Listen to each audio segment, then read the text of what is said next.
पूर्णमिलितं येन तस्मै श्रीगुरवे नमः।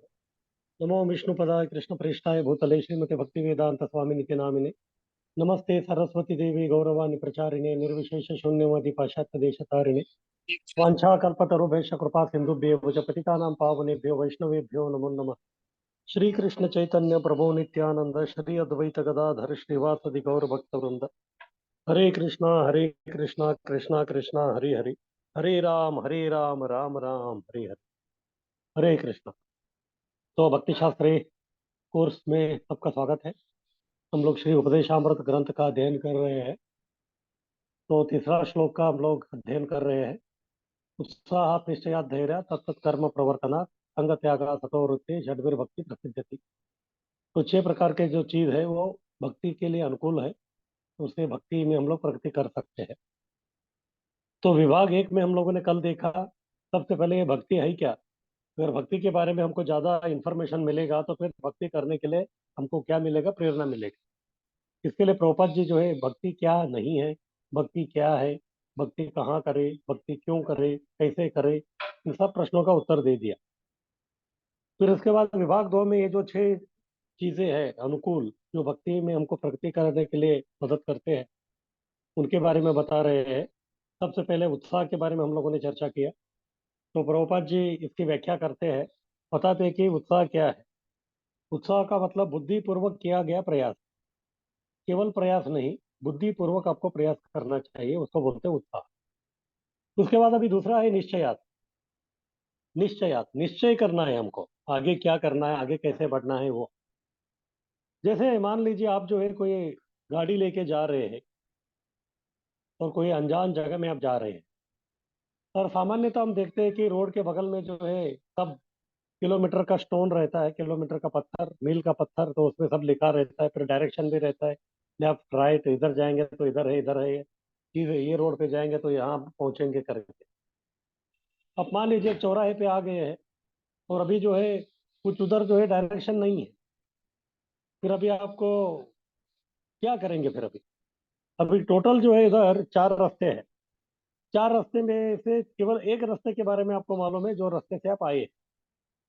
तो अभी आगे बढ़ना है तो सामने 3 रास्ता है, एक लेफ्ट में है, एक राइट में है और बाद में एक सामने है। तो अभी ये तीनों में से जो है कोई एक रास्ता है जिसमें आपको जाना।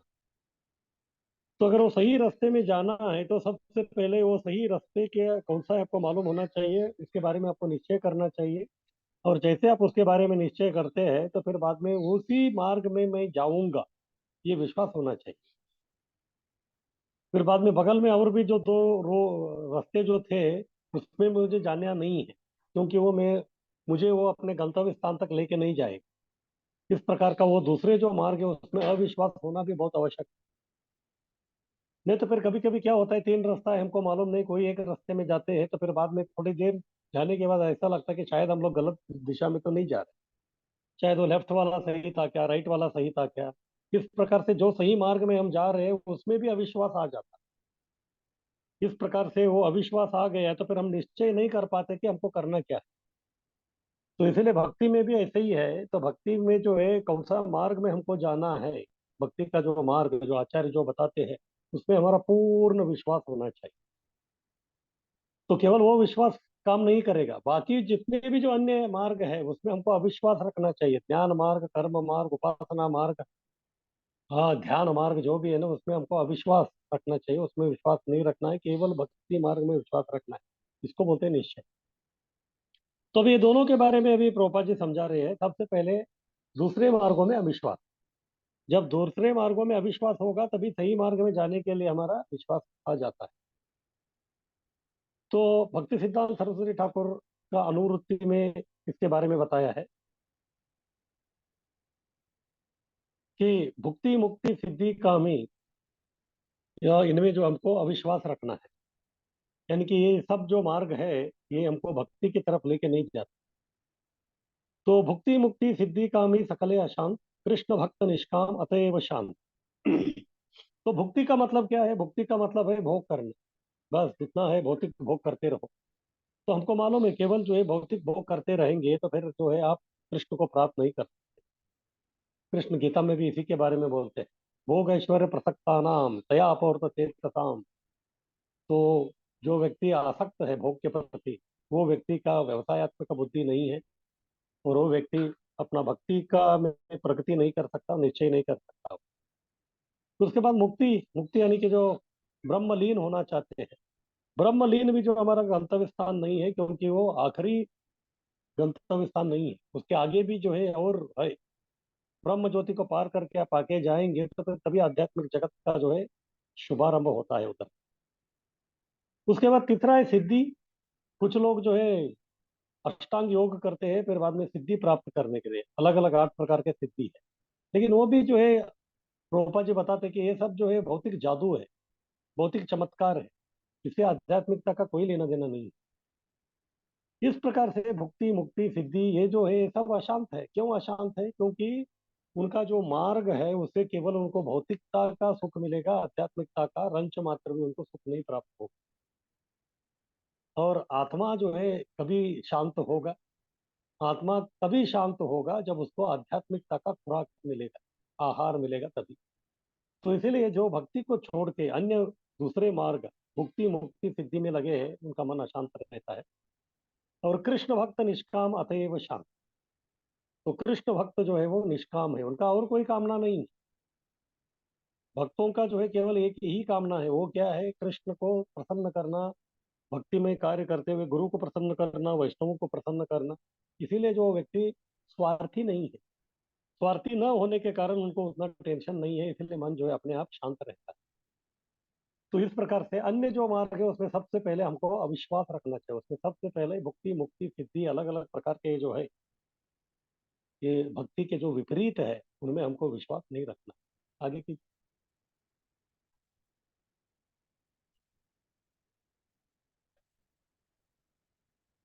तो भक्ति सिद्धांत के विपरीत 4 बातों से हमको पूर्णतया उदासीन दर्शाना चाहिए। सबसे पहले दार्शनिक चिंतन से ज्ञान का अनुशीलन। दार्शनिक चिंतन का मतलब है अलग अलग प्रकार के ग्रंथों को पढ़ते रहना, पढ़ते रहना, पढ़ते रहना, शास्त्र का ही भले हो क्यों ना।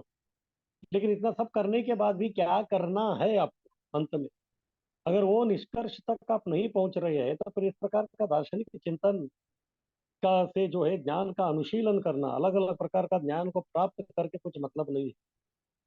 इसलिए इस प्रकार का जो भक्ति वेदांत या भक्ति दर्शन या भक्ति शास्त्र को छोड़ के अन्य जो शास्त्र है उससे ज्ञान को प्राप्त करके जो है हम लोग भक्ति को प्राप्त नहीं कर सकते। इसलिए भक्ति को छोड़ के अन्य जो भी ज्ञान है उसमें हमारा उदासीनता होना आवश्यक है।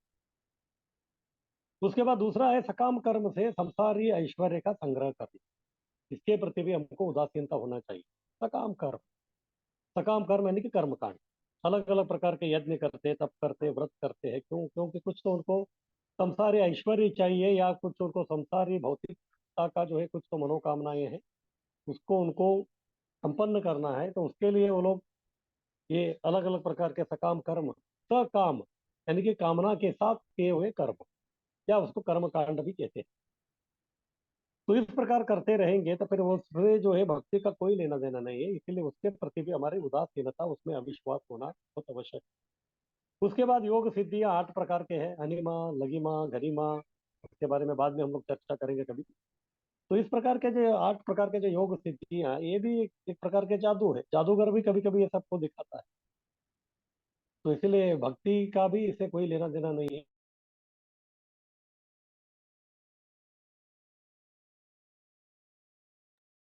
चौथा है भौतिक पूर्णता की इच्छा। भौतिक जो भी पूर्णता है उसके प्रति जो है इच्छा, लालसा इस प्रकार से जो प्रकट करना है, तो ये भी जो है अच्छा नहीं है भक्ति के लिए। इसलिए भक्ति सिद्धांत के जो विपरीत 4 जो बातें हैं, इसको पूर्णतया हमको उदासीन करना बहुत आवश्यक है। आगे बढ़िए।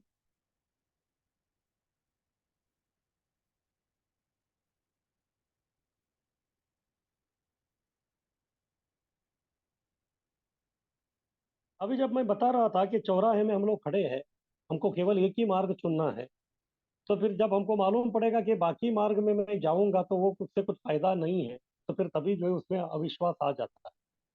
नहीं तो फिर आदमी को लगेगा कि अरे शायद उधर से जाते तो शॉर्टकट होता, या इधर से जाते तो शॉर्टकट होता, या इधर उधर जाने से टोल बचता। इस प्रकार से इसीलिए पहले ही जो है हमको मालूम होना चाहिए कि भक्ति को छोड़ के जो भी अन्य मार्ग है वो लाभप्रद नहीं है। भगवत गीता में भी इसके बारे में बताते हैं, या निशा सर्वभूतानां तस्याम जागर्ति संयम, यस्याम जागृति भूतानि सा निशा पश्यतो मुनि। इसका मतलब ये है कि जो बाकी लोग करते हैं उसको भक्त लोग नहीं करते, या भक्त लोग जो करते हैं उसको बाकी लोग नहीं करते। तो इधर बता रहे, या निशा सर्वभूतानां, सब लोगों का जो रात का समय है वो आत्म समय का जागने का समय है। आजकल हम देखते हैं लोग जो है जल्दी सोते नहीं है, तो जो है रात का 12 बजता है, 1 बजता है उनका, और कभी कभी लोग जो है 2-3 बजे जाके सो जाते हैं। लेकिन 2-3 बजे या 3:30-4 बजे जो है भक्त लोगों का जागने का समय है। इस प्रकार वो लोग जब सोते हैं तो फिर हम लोग जाग जाते हैं, या फिर जब वो लोग जागते हैं तो तभी जो हमारा सोने का समय होता है। इस प्रकार अलग अलग चलता रहता है। कभी कभी हम देखते हैं बॉम्बे में हमारा चौपाटी मंदिर में जो है कभी कभी मंगल आरती से पहले ही कुछ लोग आ जाते हैं, और हमको बहुत ही आश्चर्य लगता है, क्योंकि ये सब भौतिकवादी लोग, ये लोग भक्त नहीं। कभी कभी भक्त लोगों को ही जो है आने के लिए इतना मुश्किल होता है, तो फिर तो इसीलिए कभी कभी हमको आश्चर्य लगता है कि ये लोग इतना सुबह सुबह उठ के कैसे आ गए। फिर बाद में हमने पूछा एक को, तो उन्होंने बोला, अरे प्रभु जी हम लोग सोए किधर है, रात भर हम लोग घूम रहे थे घूम रहे थे घूम रहे थे, अभी जाके सोने का है, तो हमने सोचा कि चलो अभी मंदिर खुला है तो दर्शन करके चले जाते। यानी कि जिस प्रकार हमारा ये जो सुबह का मंगल आरती है, तो उनके लिए वो शयन दर्शन। हाँ, वो जाके जो है जाके वो लोग सो जाए। तो इस प्रकार से सबका जो जागरण का समय है वो मुनि का रात है। तो सब लोग जब जागते हैं तो तब मुनि का जो है रात, यानी कि उसका सोने का ही आ जाता है। इसीलिए कभी कभी जो है लोग हमारे ऊपर अ, आलोचना करते हैं, कि वो बोलते हैं कि आप हमेशा जो जरा थोड़ा हट के ही है आप। आप लोगों का जो है जीवन शैली पूरा जरा हट के ही है, तो बाकी जो लोग करते हैं ऐसे आप नॉर्मल क्यों नहीं। पळून गेल्या तिकडल्या अंगाचं. तो हम लोग जो इस प्रकार से बाहर के जो लोग हैं वैसे हम लोग नॉर्मल नहीं रहे, नॉर्मल रह के जो हम लोग भक्ति नहीं कर सकते। तो इसका अर्थ क्या है, भक्त अन्यों के कार्य के विपरीत कार्य करते हैं। तो बाकी लोग जो है सिनेमा देखते हैं या फिर होटल में जाते हैं और नाच गाना करते हैं या शराब पीते हैं, तो इस प्रकार के जो कार्य है भक्त लोग नहीं करते, उनके विपरीत कार्य ही हम लोग करें। और दूसरा, भक्त अन्य लोगों की क्रिया से अनासक्त है। वो लोग जो क्या कर रहे हैं उसे हमारा कोई लेना देना नहीं।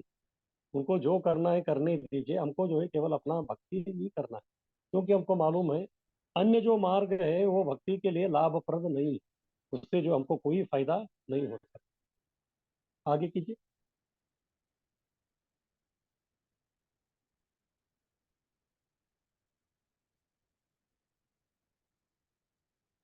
तो ऐसा क्यों करते हैं ये लोग? क्योंकि उनका मानसिक एक तर्क है। क्या मानसिक तर्क है? अगर हम लोग जो है भौतिक कार्य करते रहेंगे या भौतिक शास्त्र या दूसरे जो हम लोग येते पढ़ते ना. रहेंगे, तो उसी से जो हमको एक प्रकार का सुख मिलेगा। और कुछ आवाज. लोगों को लगता है कि भक्ति करने से जो है किसी प्रकार का जो है लाभ या सुख हमको नहीं मिलता, इसलिए जो है वो लोग मानसिक तर्क में लगे हुए रहते हैं। और कुछ लोगों को जो है कुछ तो भौतिक उपलब्धियां चाहिए, किसी को पैसा चाहिए, पुत्र चाहिए, संतान चाहिए, तो इसके लिए जो है अलग अलग प्रकार के कर्म कांड के जो है सकाम कर्म वो लोग करते रहते हैं। और दूसरा, यौगिक प्रयास। कुछ लोगों को जो है चमत्कार दिखाने का रहता है ताकि लोग जो है उनका वाह वाह करें। हाँ, तो उसके लिए वो लोग यौगिक प्रयास करते हैं। लेकिन ये तीनों जो है शाश्वत लाभ नहीं देते हैं। ये जो है शाश्वत लाभ नहीं देते, क्योंकि जब मृत्यु हो जाता है तो तीनों का जो है खत्म हो जाता है। जितना भी आपने मानसिक तर्क करके, तर्क वितर्क करके जो है जितना भी ज्ञान प्राप्त किया है, मृत्यु के बाद वो खत्म हो जाता है। जितना कर्म कांड करके आपने जो भी उपलब्धि प्राप्त किया है वो भी खत्म हो जाता है। या फिर अगर आप स्वर्ग जाएंगे तो भी सकाम कर्म कांड करके, तो क्षीणे पुण्य मर्त्य लोकम मिशन। जैसे पुण्य आपका खत्म हो जाता है तभी जो है आप वापस इधर ही आ जाते हैं। उसके बाद यौगिक प्रयास, अलग अलग प्रकार के जो सिद्धि है ये सब, तो ये भी जो है कुछ काम के नहीं। इस प्रकार से ये तीनों जो है शाश्वत लाभ हमको नहीं देते, इसीलिए भक्त इनके पीछे नहीं लगते, का पीछा नहीं करते, क्योंकि उनको मालूम है इसके पीछे लग के जो हमको भक्ति, वही जीवन में जो है कोई फायदा या लाभ जो है बिल्कुल हमारी नहीं होती। इसीलिए जो है भक्त लोग ये मानसिक तर्क हो या सकाम कर्म यौगिक प्रयास, क्योंकि ये शाश्वत स्थायी लाभ हमको नहीं देते, इसलिए उनके पीछे हम लोग कभी नहीं लगते। आगे की।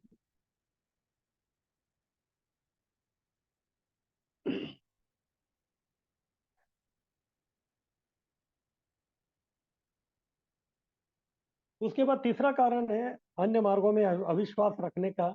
अभक्तों का मन जो है उनका शुद्ध नहीं रहता, इसीलिए हम लोग भक्ति छोड़ के अन्य मार्ग में लगेंगे तो फिर वो अभक्तों का मार्ग है।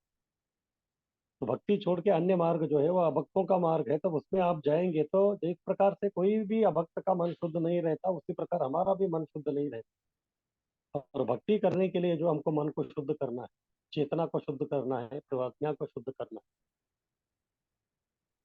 तो श्रीमद् भागवत में ये जो अभक्त लोग हैं उनका जो क्या बोलते हैं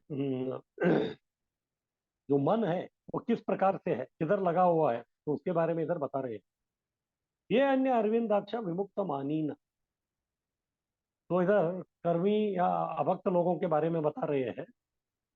तो ये लोग जो है वो भक्ति छोड़ के अलग प्रकार के जो है कार्य में लगे रहते हैं। शास्त्र का अनुशीलन करना या फिर ज्ञान का अनुशीलन करना या फिर कुछ तप करना या दान करना, व्रत करना। उनको लगता है कि ये सब करके जो है मैं विमुक्त हो जाता हूँ, मैं मुक्त हो जाता हूँ, मानी न, यानी कि मान लेते हैं। लेकिन श्रीमद् भागवत कहता है कि जब तक व्यक्ति अरविंदाक्ष यानी कि जिनके नयन जो है कमल के पंखुड़ी के समान है, यानी कि भगवान कृष्ण, तो उनका जब तक व्यक्ति भक्ति नहीं करता तो तब तक जो है उसको मुक्ति जो है मिलता नहीं है। इसलिए भगवान का एक नाम है मुकुंद। मुकुंद का मतलब है मुक्तिदाता। केवल भगवान ही, कृष्ण ही हमको मुक्त कर सकते हैं। तो अन्य लोग अभक्त जो है अन्य लाभ के लिए कठिन तप करते हैं। अन्य लाभ यानी कि भक्ति छोड़ के अन्य और कुछ तो उनको चाहिए भौतिक। हाँ, एक तो हो सकता है कि उनको कुछ संपत्ति चाहिए, या फिर कोई राज्य चाहिए, या कुछ अधिकार चाहिए, या संतान चाहिए, या संपत्ति चाहिए। इस प्रकार के जो अन्य लाभ है उसके लिए जो लोग कठिन प्रकार के जो है तप करते हैं। तो भक्ति जो है वो लोग नहीं जानते, क्योंकि उसकी वो लोग परित्याग कर दिया है। भक्ति के बारे में एक तो वो लोग जानते नहीं है, या फिर उसका जो है उसको करने की कोई इच्छा ही नहीं होती। कभी कभी हम बोलते हैं बहुत सारे लोगों को, इतना सब झंझट वाला काम क्यों कर रहे हैं आप? भक्ति जो बहुत ही आसान है, बस 4 नियम पालन कीजिए, 16 माला जप कीजिए और थोड़ा सा सेवा करने का प्रयास कीजिए। इससे जो आपको आनंद भी मिलेगा और आसान भी है। इसीलिए जो है उनका मन शुद्ध नहीं है। यदि अगर मन शुद्ध होता तो फिर उनकी प्रज्ञा बुद्धि भी शुद्ध हो जाती। बुद्धि जब शुद्ध होती तो फिर हम लोग जो अच्छे विचार उनको जो समझा रहे हैं वो अच्छे विचार उनके मन में या बुद्धि में प्रवेश करते थे, फिर वो लोग भक्ति करने के लिए तत्पर हो जाते थे। क्योंकि उनका मन जो है भौतिकता में लगा हुआ है, तो इसलिए वो शुद्ध नहीं है। तो इसीलिए जो है उनको लगता है कि वो भी कुछ आध्यात्मिक काम कर रहे हैं करके, लेकिन आध्यात्मिक प्रकार का जो है कोई काम जो है वो लोग बिल्कुल नहीं कर रहे। इस प्रकार से अभक्तों का जो है वो मार्ग में हमको जाना नहीं। उसके बाद चौथा और एक समस्या है। ठीक है, अगर अभक्तों का जो अन्य मार्ग है वो आप लोगों ने जो है उसको प्राप्त कर भी लिया, तो फिर उधर पतन होने का जो है चांसेस ज्यादा है। जैसे हम लोग देखते हैं विश्वामित्र मुनि अपने तपोबल के बलबूती पे जो है उन्होंने 60,000 साल तक तप किया, लेकिन उनका पतन हो गया। तोबरी मुनि उन्होंने भी तप किया पानी के अंदर जाके, लेकिन उनका भी पतन हो गया। तो इस प्रकार से अभक्तों का जब पतन होता है तो फिर उनको जो है बचाने के लिए, उनका संरक्षण करने के लिए कोई नहीं आता। लेकिन भक्तों का ऐसा नहीं। भगवत गीता में कृष्ण पूरा जो है छाती ठोक के बोलते हैं कि कौनते प्रति जानिए नमे भक्ता प्रवेश। एक व्यक्ति जो एक बार भक्ति करना आरंभ कर दिया तो फिर भगवान जो है उनको मदद करते रहे। तो इसीलिए वो बोलते हैं कि अगर भक्त जो है सुदुराचारी भी है तो भी उसको साधु ही समझना है। तो इसी श्रीमद् भागवत का श्लोक का अगला लाइन में बताते हैं कि पतंती अध अनादृत युष्मदान्य। तो भगवान को बोल रहे इधर, क्योंकि ये लोगों का पतन पतन हो जाता है अधर लोक में, निम्न लोक में, पाताल लोक में, नरक लोक में इनका जो है पतन हो जाता है। क्यों? अनादृत। वो अनादर कर रहे हैं किसका? आपके अंग्री यानी कि आपके चरण कमलों का। आपका चरण कमलों का अनादर करना यानी कि आपका सेवा करना, आपका भक्ति करना इनको अच्छा नहीं लगता, या फिर ये लोग उसके लिए तैयार नहीं है। इसी प्रकार से ज्ञानी कर्मी जो है कठिन तप करते हैं, लेकिन पतन भी होते हैं। क्योंकि ज्ञानी जो है जितना ज्ञान को प्राप्त करता है उतना वो अहंकारी भी बनता है। और जितना व्यक्ति अहंकारी होता है तो फिर वो व्यक्ति का जो है पतन निश्चित। इसलिए शास्त्र भी कहता है कि विद्या जो है वो विद्या जो है केवल विद्या नहीं होना चाहिए, उनके पास विनय भी होना चाहिए। विद्या विनय न शोभते। विद्या जो है विनय के साथ जो है उसका शोभायमान होता है। या फिर कृष्ण भी गीता में कहते हैं, विद्या विनय संपन्ने ब्राह्मणी गवि हस्ति। जो विद्यावान व्यक्ति है वो विनयशील होना चाहिए। लेकिन ज्ञानी जो है वो अहंकारी हो ही जाता है। फिर बाद में कर्मी जो है अपने काम कर्म जो है जकड़ जाता है, तो फिर वो व्यक्ति जो है वो भक्ति नहीं कर सकता। फिर कठिन तप करके भी, जैसे मैंने उदाहरण दिया, तो उससे भी जो है कोई फायदा नहीं है, उसमें भी पतन होता है। क्योंकि भगवान के चरण कमलों के आश्रय नहीं लिया है।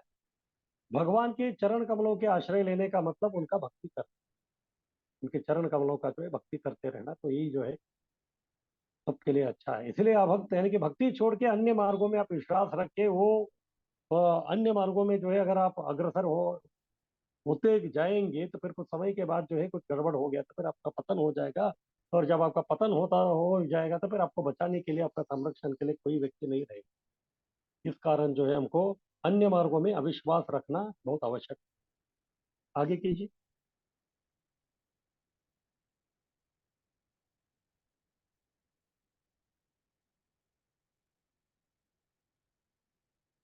तो ये हो गया पहला। निश्चय कभी होता है जब हम लोग अन्य भक्ति को छोड़ के अन्य मार्ग में अपना अविश्वास को रखते हैं। जब तक अन्य मार्ग में हम लोग अविश्वास का प्रदर्शन नहीं करते, तब तक भक्ति में हम लोग विश्वास नहीं रखते। तो किसी का पर कुछ प्रश्न अब तक जो हम चर्चा किया, अन्य मार्गों में हमको विश्वास नहीं रखना है उसके बारे में?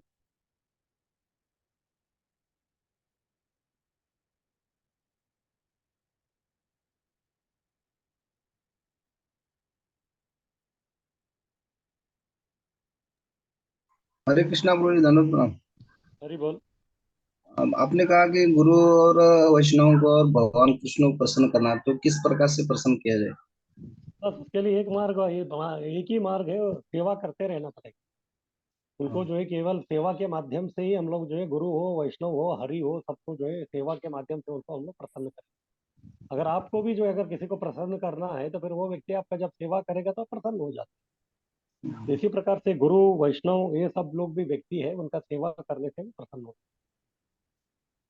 हरे कृष्णा, धन्यवाद। है। हरि बोल। हरि बोल प्रभु जी। हाँ हरि बोल। हरि बोल। हाँ बोलिए। अन्य मार्गों में अविश्वास रखना, अन्य मार्गों में अविश्वास रखना प्रभु, इसमें थोड़ी बताइए। आप अभी आए क्या? क्लास आप पहले मैं से मैं सुन रहे हैं क्या? अभी सुन रहे हैं आप? पहले ही से। तो हाँ अभी जी। मैं चार, अब अभी अविश्वास क्यों रखने का इसके बारे में मैं चार बातें बताया। क्या क्या चार बातें बताया, बताइए। ये अन्य लोग में कठिन तप करते हैं, जो निरविश्वासी लोग हैं। हाँ। और और अभक्तों का, और अभक्तों का ये पतन होता है। इसलिए जो भगवत गीता में पत्यंत आश्रय हाँ। श्लोक है, 7वें अध्याय हम्म, का, वो भी आपने बताया है। इसमें और थोड़ा सा ये अन, आ, और ये अन्य मार्ग का अरविंदाक्ष विमुक्त, उसमें आपने बताया है। तो आपका हाँ जी। स्पेसिफिक प्रश्न क्या है? ये है अन्य मार्गों में अविश्वास रखना, हाँ, जो अन्य मार्ग का मतलब क्या है? इसमें थोड़ा अन्य सा। मार्ग का मतलब, अन्य मार्ग का मतलब भक्ति छोड़ के बाकी सब मार्ग। आप समझ रहे हैं? हाँ जी। अन्य हाँ, मार्ग का हाँ जी। मतलब भक्ति छोड़ के बाकी सब मार्ग। क्या आपको लगता है कि मैं भक्ति भी करूंगा फिर कर्मकांड भी करूंगा, तो उससे जो है मेरा हाँ भक्ति में प्रगति होता रहेगा? क्या हाँ लगता है हाँ। आपको? बताइए ना, क्या लगता है आपको? मैं भक्ति भक्ति भी में करूंगा, कर्म कांड भी करूंगा, ज्ञान कांड भी करूंगा, तो मेरा भक्ति में प्रगति होगा क्या? नहीं। तो क्यों नहीं होगा?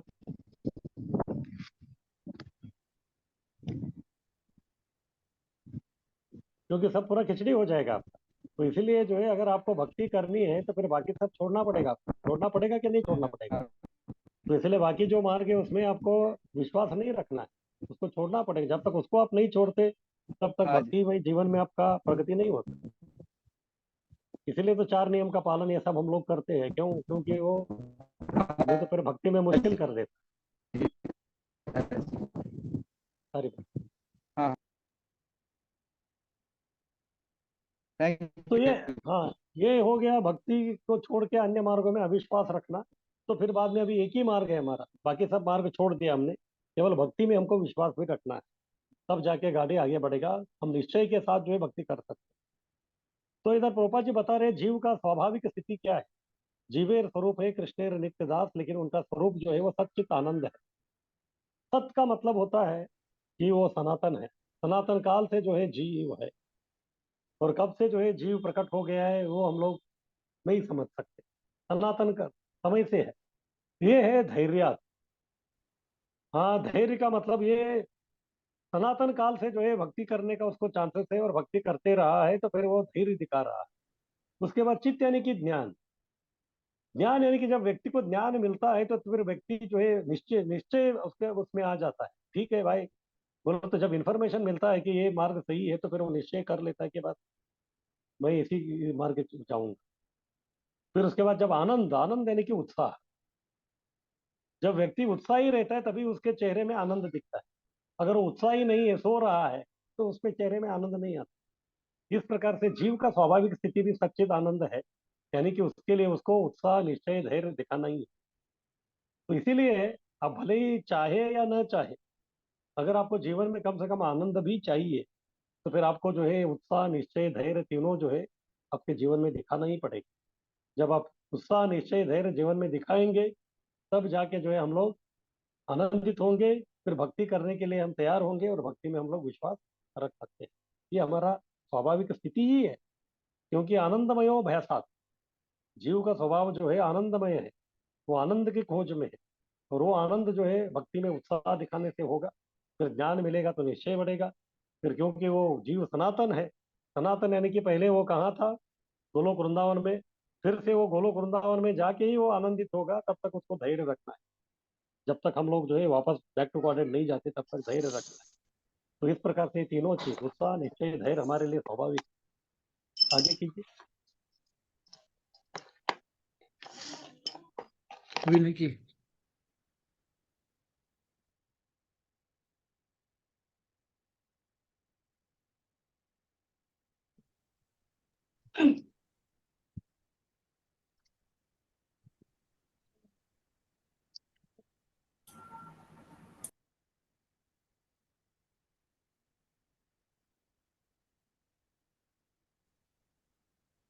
श्लोक 4 जन गए। अब ये दूसरा कहाँ गया, पहला दिखाइए ना, इसके पीछे जाइए। अरे बोल, पीछे जाइए।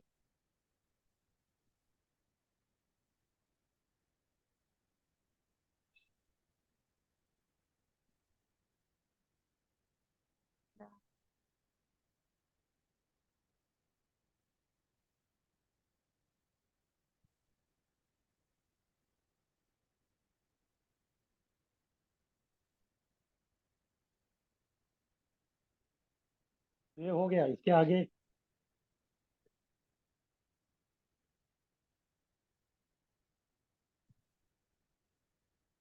अभी पीछे मत जाइए, आगे आइए, और आगे आइए। हाँ, तो अभी ये है। तो भक्ति के क्या, कहाँ भाग किधर रहे आपका ये,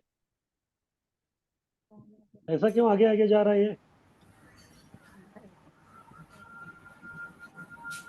Slide number 35.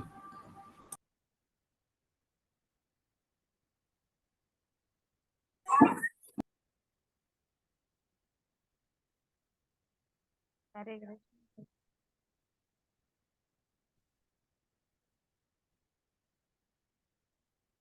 प्रभु जी ये है। हाँ, यही है। हाँ,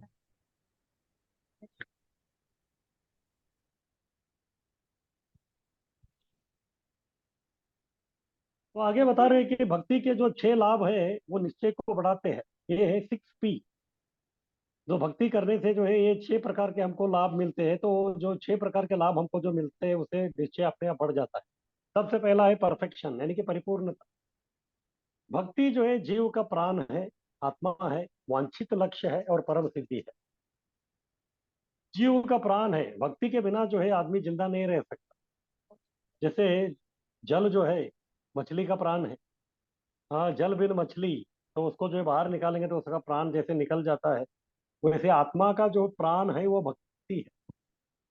जब तक जीव जो है भक्ति नहीं करता तब तक जो है उसके आत्मा को में जो है प्राण नहीं आता। इसीलिए जो है जीव का जिंदगी का जो परिपूर्णता जो है वो भक्ति करके ही होती है।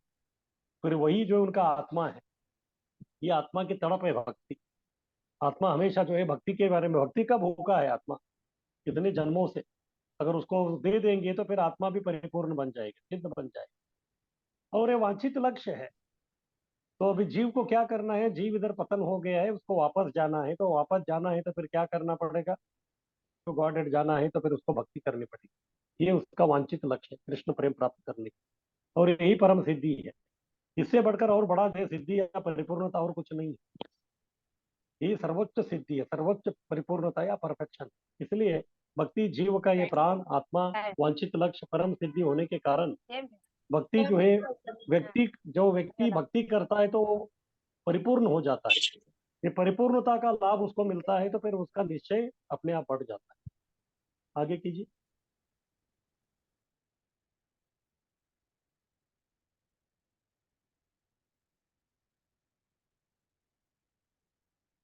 दूसरा है प्रोटेक्शन यानी कि परिरक्षण। शरणागति का अर्थ है निश्चित तथा निश्चिंत होना। जब बच्चा जो है माँ के पास रहता है तो तभी वो निश्चित रहता है और निश्चिंत रहता है कि मेरा रक्षण होने वाला है, क्योंकि अभी वो माँ के गोद में बैठा हुआ है।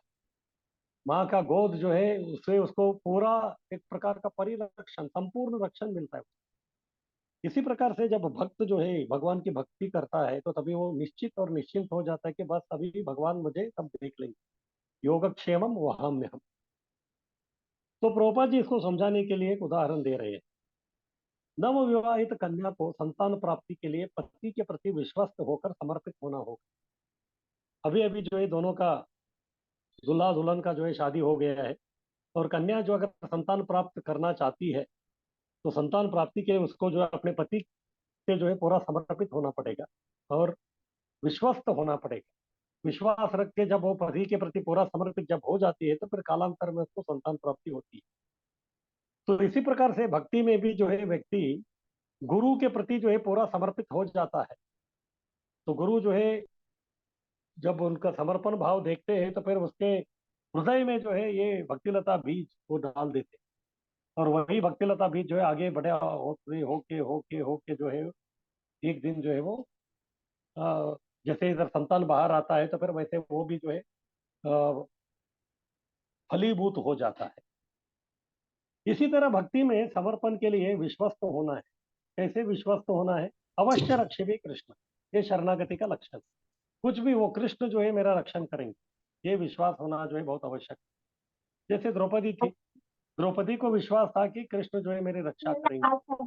इसीलिए कृष्ण जो है जब द्रौपदी का वस्त्र हरण हो रहा था तभी जो है वो ठीक है उनको जो है वो पटवर्धन के रूप में आ गए। तो इतना जो है पट सर आप यानी चलिए। कि दुशासन जो है उनको ठीक है साड़ी को इतना खींच रहा था, लेकिन जो है बिल्कुल कुछ हुआ नहीं उनको। तो इस प्रकार से जो है कोई भी संकट में, अभी पांडवों की जीवन देखेंगे तो उनके जीवन में जो है कितनी बार संकट आए, लेकिन हर समय में जो है कृष्ण उनका जो है रक्षण करते रहे, क्योंकि उनको विश्वास था कि कृष्ण हमारी रक्षा हमेशा करेंगे। अवश्य रक्षी भी कृष्ण। प्रभुपाद जी को भी कृष्ण मेरे संरक्षण करेंगे इसका पूरा विश्वास था। इसलिए उन्होंने जो पूरा जग भर में जाके जो है प्रचार कर लिया। तो कभी कभी प्रभुपाद जी बोलते थे अपने शिष्यों को, जब मैं अमेरिका में आया था, एक्चुअली ये जो इधर के जो सीआईए एजेंट है उनको मालूम नहीं कि मैं क्या कर रहा हूँ असलियत में। एक दृष्टि से भगवान ने जो है वो उनका जो सीआईए या सरकारी जो लोग थे उनका बुद्धि को जो है भ्रष्ट कर दिया। इसीलिए प्रभुपाद जी असलियत में क्या कर रहे हैं उनको मालूम नहीं पड़ा। अगर मालूम होता तो शायद जो है प्रभुपाद को अरेस्ट भी कर लेते। हाँ, उन्होंने अपने लोगों का ये कर रहे हो, लेकिन प्रभुपाद को जो है कृष्ण के इसमें जो है पूरा विश्वास था, तो इसीलिए जो है चलता गया चलता गया। फिर 11 साल में जो उन्होंने पूरा विश्व भर में जो है ये हरे कृष्ण आंदोलन का जो है प्रचार प्रसार करके इतना बड़ा जो है जग भर में जो है संस्था का उन्होंने निर्माण कर। आगे कीजिए।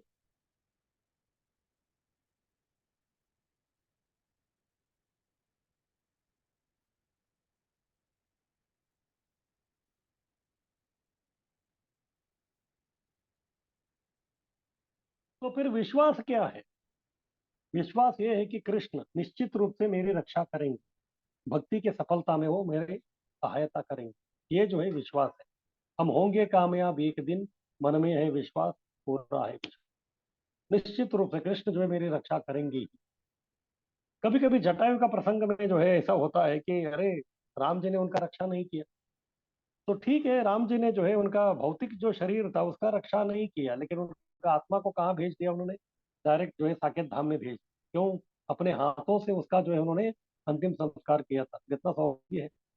जो नसीब उनके पिता श्री दशरथ महाराज को नहीं हुआ, वो जटायु को मिल गया, क्योंकि उन्होंने अपना प्राण जो है पूरा लगा दिया, निछावर कर दिया राम जी की सेवा में। इस प्रकार से निश्चित रूप से जो व्यक्ति सोचेगा कि बस मेरी रक्षा करेंगे कृष्ण, तो भक्ति में ये सफलता का जो है ये सफलता के लिए जो है बहुत ही सहायक बनेगा।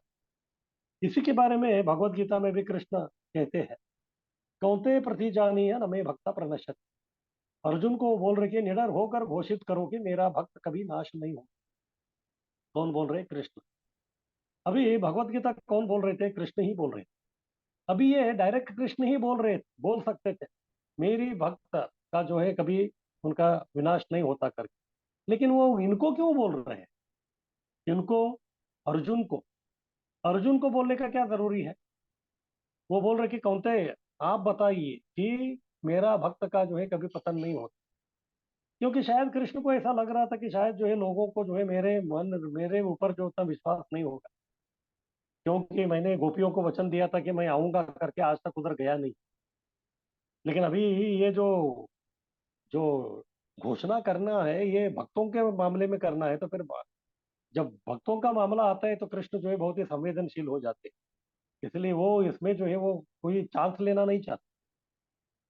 क्योंकि वो बिल्कुल जो है चांस लेना नहीं चाहते हैं, तो इसलिए जो है वो उनसे यानी कि अर्जुन को बोल रहे हैं कि, क्योंकि शायद वो सोचते होंगे कि चलो लोग मेरी वचन के ऊपर विश्वास नहीं रखेंगे तो भी कम से कम अर्जुन जो है वो तो कभी वचन भ्रष्ट नहीं हुआ है, तो फिर उसके ऊपर विश्वास रखेंगे। इसलिए अर्जुन को बोल रहे हैं, अर्जुन तुम जो है निडर होकर घोषणा करोगे मेरे भक्त का जो है कभी पतन नहीं होता।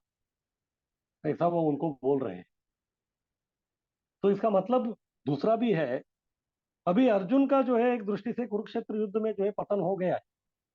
क्यों पतन हो गया है? वो अभी कृष्ण का जो है वचन का पालन नहीं कर रहा है। इसके पहले जब कुरुक्षेत्र युद्ध भूमि में आने से पहले कृष्ण जो है केवल उनके मित्र थे, लेकिन जब उन्होंने बोला कि अभी आप मुझे ज्ञान दीजिए, तो फिर कृष्ण अभी गुरु बन गए। अभी जो है अगर वो कृष्ण का बात नहीं मानेंगे तो फिर वो जो है केवल मित्र अपराध नहीं, वो गुरु अपराध होगा। गुरु अपराध होगा। फिर अभी कृष्ण जो है अगर उनके गुरु बन गए तो फिर ये जो है उनके भक्त बन गए। तो इसीलिए जो अभी वो अर्जुन को बोल रहे कि तुम जो है अभी निडर हो को कहो कि मेरा भक्त का पतन नहीं होता। इसका मतलब अर्जुन तुम भी भक्त हो, तुम्हारा भी पतन नहीं होना चाहिए। तुम भी जो है अभी गांडीव धारण करके जो है युद्ध के लिए तैयार हो जाओ। इस उद्देश्य से जो है कृष्ण अर्जुन को बोल रहे कि ये डायलॉग मैं नहीं बोलूंगा, आप बोलिए, ताकि अर्जुन भी इसको समझ सके, फिर बाद में युद्ध के लिए तैयारी में वो लग जाए। उसके बाद तीसरा लाभ है वो है प्रॉफिट, यानी कि प्रयोजनकारी है भक्ति। भक्ति परम तथा पूर्ण होती है। परम यानी कि सर्वोच्च है, हाईएस्ट, और पूर्ण यानी कि कंप्लीट है। बलपूर्वक चरम लक्ष्य तक खींचता चला जाता है। जैसे हम लोग देखते हैं, अगर जो है आपने थोड़ा भी भक्ति कर दिया है, अगर छोड़ भी दिया तो कुछ समय के बाद जो है फिर से आप जहाँ छोड़े थे उधर से आप आरंभ करेंगे। भले ही वो इस जन्म में हो या अगले जन्म में हो या कई जन्मों के बाद में क्यों ना हो। इसका मतलब है कि कृष्ण जो है आपको कभी छोड़ेंगे नहीं। आप भूल सकते हैं कृष्ण को, लेकिन कृष्ण और गुरु आपको कभी नहीं भूलेंगे। तो इसलिए जो है अगर कोई व्यक्ति दीक्षा ले लिया, गुरु बना लिया, तो फिर गुरु का ये कर्तव्य हो जाता है कि जब तक उनके सभी शिष्य जो है बैक टू गॉड हेड नहीं जाते, तब तक उनको इधर बार बार आना पड़ता है। तो भगवत गीता में भी कृष्ण इसी विषय के ऊपर हमको आश्वासन दे रहे हैं। क्या? नेहा विक्रम नाशोस्ति प्रत्यवायो न विद्यते स्वल्पमप्यस्य धर्मस्य त्रायते महतो भयात्। तो कृष्ण कह रहे हैं अर्जुन को, न यह अभिक्रमण अस्ति, न यानी कि नहीं, यह यानी कि यह, अभिक्रमण यानी कि अभिक्रम यानी कि एक चक्र, जन्म मृत्यु का चक्र, ये जन्म मृत्यु का चक्र जो है नहीं रहेगा। प्रत्यवायो न विद्यते, उन लोगों को नहीं रहेगा। इनको, जो व्यक्ति स्वल्पम अप्यस्य धर्मस्य, जो व्यक्ति धर्म, इधर धर्म का मतलब भक्ति, जो भी व्यक्ति स्वल्प यानी कि अत्यल्प, बहुत ही कम से कम भी अगर वो व्यक्ति भक्ति किया है, तो फिर उसको जो व्यक्ति है, महाभय से जो है उसको छुटकारा मिलेगा।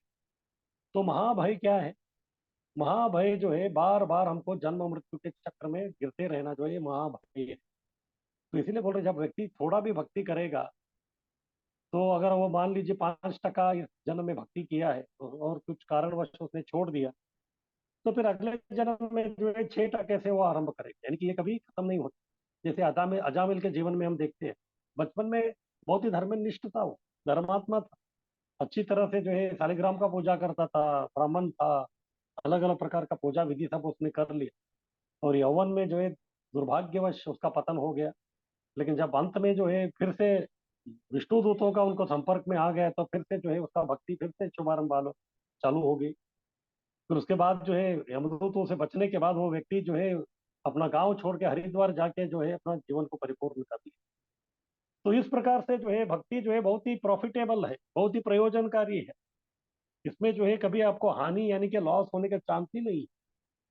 और जिंदगी में और ऐसा कोई भी कार्य या ऐसा कोई वस्तु नहीं है जो आपको हमेशा के लिए जो है लाभ देगा।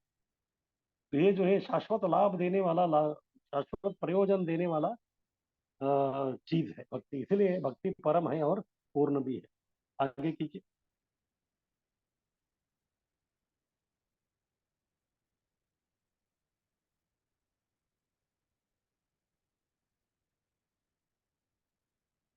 तो भक्ति का प्रयास जो है न, इसका विनाश होता है। जितना टक्का आपने किया है तो उतना टक्के से वो आगे बढ़ेगा। जैसे हम लोग देखते हैं, कभी कभी जो हमारा बैंक अकाउंट रहता है, 4-5 साल से हम अगर उसका जो है इस्तेमाल नहीं कर रहे, तो भी पैसा उधर पड़ा रहता है। अगर 1,000 रुपए उधर पड़ा है, 4 साल के बाद में और 100 रुपए डाल दिया, तो फिर क्या हो जाता है? 4,000 के ऊपर वो 100 रुपए आ जाता है। तो भक्ति भी इसी प्रकार है, वो कभी विनाश नहीं होता और न कम होता है।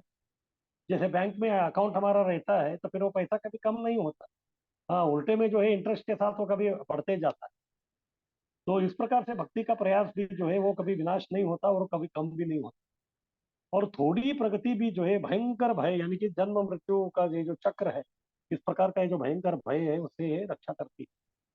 अन्यथा जन्म मृत्यु का चक्र से जो है बाहर निकलने के लिए और कोई मार्ग या और कोई विकल्प हमारे पास है ही नहीं। केवल ये भक्ति ही एक मार्ग, एकमात्र मार्ग है जो हमको इस महाभयंकर भय से हमको बाहर निकाल सकती है। तो ठीक है, कोई पूछेगा कि अगर भक्ति करते करते पतन हो गया, तो फिर जितना किया था सब चला गया क्या पानी में? नहीं, पतन पर भी हानि नहीं होती है। अगर मान लीजिए गलती से कुछ पतन हो गया आपका, फिर जब अगली बार जब आप पतन से उठ के और कुछ करेंगे, तो फिर जितना किया था उसके आगे करेंगे आप। यानी कि जितना आपने किया था वो पूरा पक्का ऐसे ही रहेगा आपके अकाउंट। लेकिन इसके विपरीत जो है अभक्तों का प्रयास करते रहे, कैसे रहता है? वो लोग भक्ति नहीं करते, केवल वर्णाश्रम का पालन करते, लेकिन वो लाभ नहीं। एक दृष्टि से अच्छा है अगर कोई व्यक्ति जो है अपना वर्ण और आश्रम का पालन कर रहा है, तो ब्राह्मण ब्राह्मण का, क्षत्रिय क्षत्रिय का, फिर वैश्य वैश्य का, शूद्र शूद्र का अपना अपना काम कर रहे, तो अच्छी बात है एक दृष्टि से। लेकिन केवल ब्राह्मण को जो अपना ब्राह्मण का काम करके ही जो है वो व्यक्ति वैकुंठ चला जाएगा, ऐसा बोल नहीं सकते। उसको भी भक्ति करनी पड़ेगी, क्षत्रिय को भी भक्ति करनी पड़ेगी। तो वर्णाश्रम किस प्रकार है? जैसे हम लोग देखते हैं, ये विमान जो है उड़ान भरने से पहले रनवे में जाता है। तो रनवे में वो जा रहा है, लेकिन अभी ये जो पायलट है वो केवल विमान को जो है रनवे में ही चला रहा है, उड़ान नहीं भरा रहा है। तो फिर पैसेंजर बोलता है कि भाई ये एसटी गाड़ी नहीं है, ये विमान है, आपको ऊपर उड़ान भरना है करके। तो इसी प्रकार से वर्णाश्रम में जो है केवल ब्राह्मण ब्राह्मण का काम करेगा, इसका मतलब जो है वो केवल विमान को जो है रनवे पे चलाने जैसा हो गया। लेकिन केवल वही नहीं, मनुष्य जीवन मिला है, मनुष्य जीवन का मुख्य उद्देश्य केवल ब्राह्मण को ब्राह्मण का काम नहीं करना है, उससे परे उठना है, यानी कि उसके लिए उसको भक्ति करनी आवश्यक है। तो इसीलिए जो केवल वर्णाश्रम का पालन करता रहेगा, तो फिर वो उसको स्थायी लाभ नहीं मिलेगा। फिर से वो पुनर्जन्म लेगा, फिर से ब्राह्मण परिवार में रहेगा। फिर पुनर्जन्म मिलने के बाद भी भक्ति नहीं करेगा, तो और एक ब्राह्मण का जन्म मिलेगा। इसलिए लाभ नहीं। फिर अगर गलती से ब्राह्मण का काम करते करते पतन हो गया, तो फिर उसका रक्षा करने के लिए कोई नहीं। तो इसलिए अभक्त का जो प्रयास है, एक तो उसमें लाभ भी नहीं है और रक्षा भी नहीं। लेकिन भक्ति में न विनाश है न कम होता है, आपको रक्षा पूरी पूर्ण मिल जाता है और पतन होने पर भी हानि नहीं। आगे कीजिए।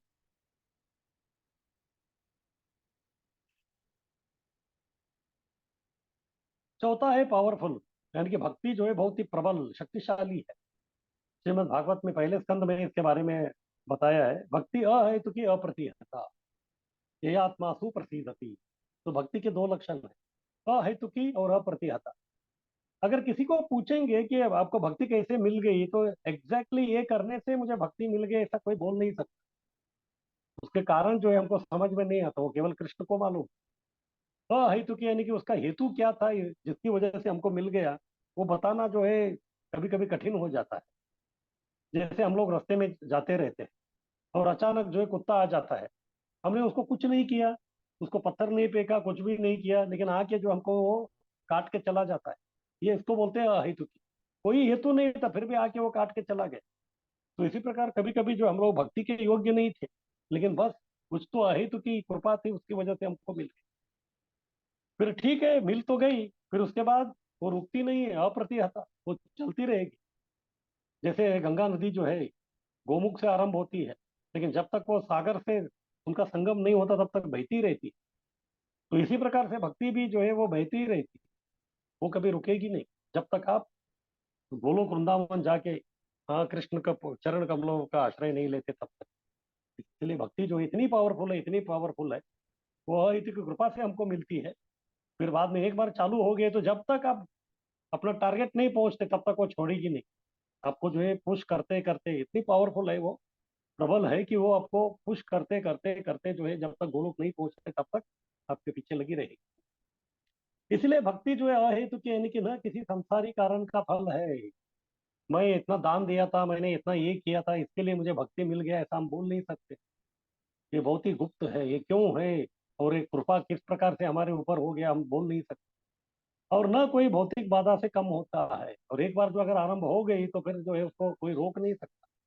कोई भौतिक बाधा जो है उनको रोक नहीं सकता, कम नहीं कर सकता। अप्रतिहता, इतनी शक्ति, इतनी प्रबल है।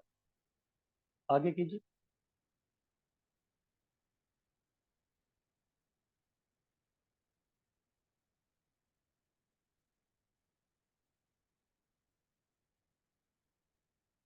उसके बाद पांचवा है प्रोडक्टिव, यानी कि फलदायक।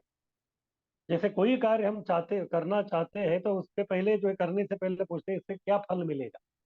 इसी प्रकार से प्रश्न आ सकता है कि ठीक है, भक्ति करने के लिए आप बोल रहे थे, इसका फल क्या है, क्या कुछ फल मिलेगा क्या इसका? तो बोल रहे कि हाँ फलदायक है, प्रोडक्टिव है। श्रीमद् भागवत का ये श्लोक है, यस्यास्ति भक्तिर् भगवते किंचन सर्वे गुणे तत्र समासते सुरः। यस्य अस्ति भक्तिर् भगवती अकिंचन, अकिंचन भक्ति जो करता है, किंचन यानी कि कुछ भौतिक इच्छा से, अकिंचन यानी कि कोई भौतिक इच्छा के बिना जो है, जो व्यक्ति यस्य अस्ति भक्तिर्, जिसका इस प्रकार का भक्ति है, अकिंचन भक्ति, तो उसमें जो है सर्वे गुणे तत्र समासते सुरः। सुर यानी कि जो देवता लोग, देवताओं में पाए जाने वाले सभी प्रकार के सद्गुण जो है, जो व्यक्ति अकिंचन भक्ति कर रहा है उसमें अपने आप बिना प्रयास के प्रकट हो जाते हैं। केवल भक्ति करने से उसमें सद्गुण आ जाते हैं। उसके लिए हमको जो है सेपरेट और कुछ जो है प्रयास करने की आवश्यकता ही नहीं है। तो भक्ति तो छोड़ दीजिए, उसका जो है बाय प्रोडक्ट है ये। उसका बाय प्रोडक्ट ये है कि आप बहुत ही सद्गुण सच्चरित्र व्यक्ति बनेंगे आप। योग्यता न होने पर भी भक्त में देवताओं के दिव्य गुण प्रकट होते हैं। हाँ, तो देवताओं में जो है दिव्य अलग अलग प्रकार के गुण है, अच्छे अच्छे गुण। तो वो सब जो है अपने आप जो है केवल भक्त बनने से उसमें सब प्रकट हो जाते हैं। भक्तों में एक गुण जो है देवताओं से ज्यादा है, वो है भक्ति करना। शायद देवता लोग जो है सद्गुणी है, लेकिन वो भक्ति करे नहीं करे वो नहीं। तो वैष्णव के जो 26 गुण है उसमें एक गुण है, वो भक्तिमान है, भक्ति करता रहता है। लेकिन इसका मतलब ये है कि भक्त लोग जो है एक कदम देवताओं से एक कदम आगे ही है, ये गुण जो है उनमें ज्यादा है। तो क्यों इस प्रकार से जो है केवल भक्ति करने से देवताओं में पाए जाने वाले सभी प्रकार के सद्गुण हमारे इसमें आ जाते हैं, उसके बारे में आगे बताएंगे अभी। आगे कीजिए।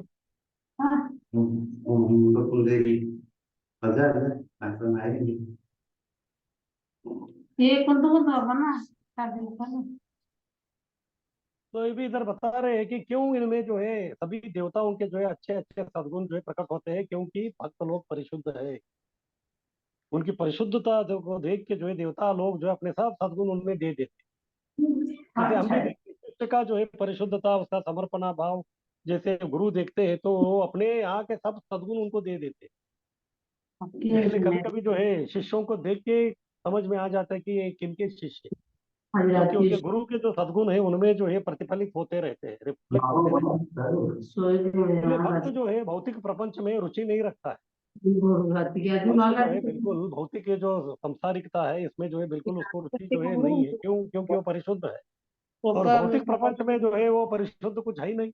प्रभु जी बीच में किसी का आवाज आ रहा है। शुद्ध का जो है कुछ है ही नहीं बिल्कुल। तो इसलिए भौतिक प्रपंच में जो है इसको जो है बिल्कुल रुचि है ही नहीं, क्योंकि अति शुद्ध है, शुद्धाति शुद्ध है, परिशुद्ध है ये व्यक्ति। उसके बाद भौतिक दृष्टि से कलमशग्रस्त भी नहीं है। भौतिक दृष्टिकोण से आप देखेंगे तो भौतिकता का जो भी कलमश है उनमें दिखते नहीं। और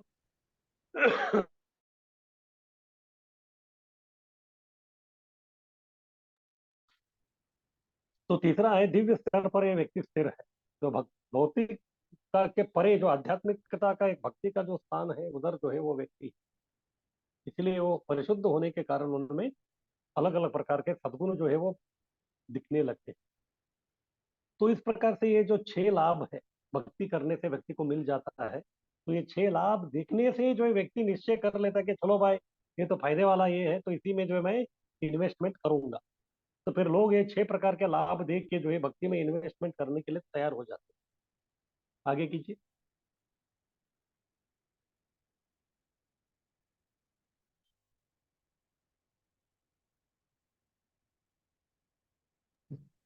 हरे कृष्णा। सब भक्तों को विनंती है अपना माइक बंद करिए, बीच बीच में आवाज आ रहा है, प्रभु जी को तकलीफ होता है। तो कैसे भक्त जो है परिशुद्ध होता है उसके बारे में भगवत गीता में कृष्ण समझाते हैं। महात्मा नस्तु माम पार्थ दैवीं प्रकृति आश्रिता भजन तनन्य मनसो ज्ञात्वा भूतादिम अव्ययम।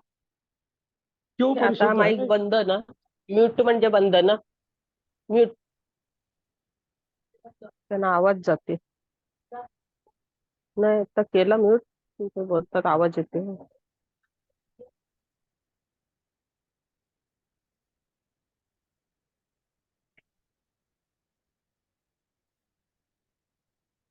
तो भक्त लोग जो है परिशुद्ध इसलिए है क्योंकि वो दैवी प्रकृति यानी कि अंतरंगा शक्ति में है वो, और इनको जो है महात्मा कहते हैं। क्यों ये लोग महात्मा या दैवी प्रकृति में है? क्योंकि वो जानते हैं कृष्ण के बारे में। क्या जानते हैं? ज्ञात्वा भूतादिम अव्ययम। भगवान कृष्ण जो है वो अव्यय है, अविनाशी है। स्लाइड दिखाइए।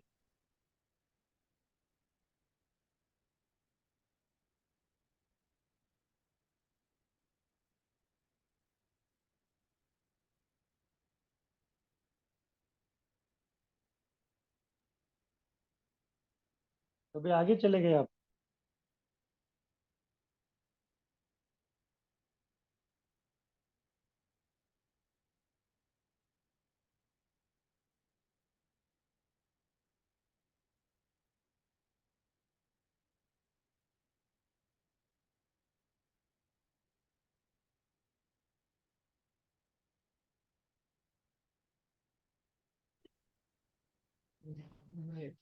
कोण आपटा बिपटायचं नाही. ते कर ना, हेच काय वरचं वरचे कर ना. हाँ, तो भक्त हाँ जो है वो यही है महात्मा प्रभु। है क्योंकि वो मोहग्रस्त नहीं है। प्रभु जी और किस दैवी चीज का आवाज आ रहा है? एक मिनट. प्रभु जी सबको म्यूट कर दूं क्या? सीमा म्हात्रे कौन है? पेन पेन मधनं जरा लक्ष ठेवा. सीमा म्हात्रे, तुमचा माईक बंद करा. सगळ्यांना म्यूट कर ना तू. केलं म्यूट, ते आता परत परत अनम्यूट ते करतात. बंद काय प्रभू जी? नाही चालू आहे माताजी, अजूनही माईक चालू बंद आहे. करा माताजी. सगळ्यांना 70-80 लोक ऐकायला सगळ्यांना डिस्टर्ब होतं. चंद्रशेखर श्रियान म्यूट की. चंद्रशेखर ठीक आहे, म्यूट केलं. आणि बघ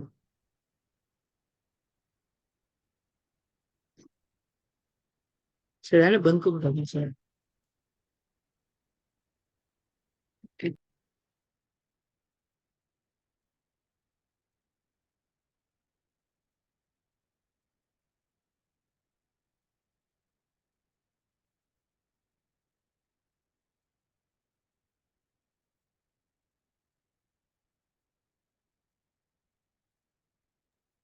आगे कीजिए। प्रभु जी। हाँ, नेक्स्ट स्लाइड। यस।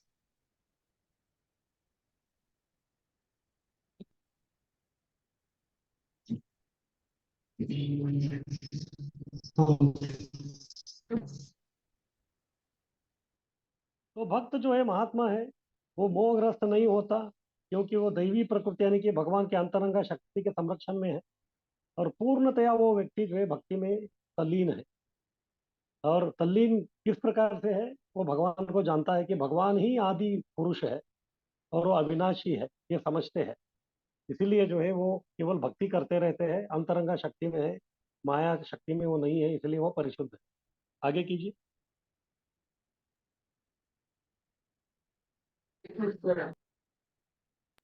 कर्सर खाली ना नेमोटेकिन बोलते हैं तो अन्य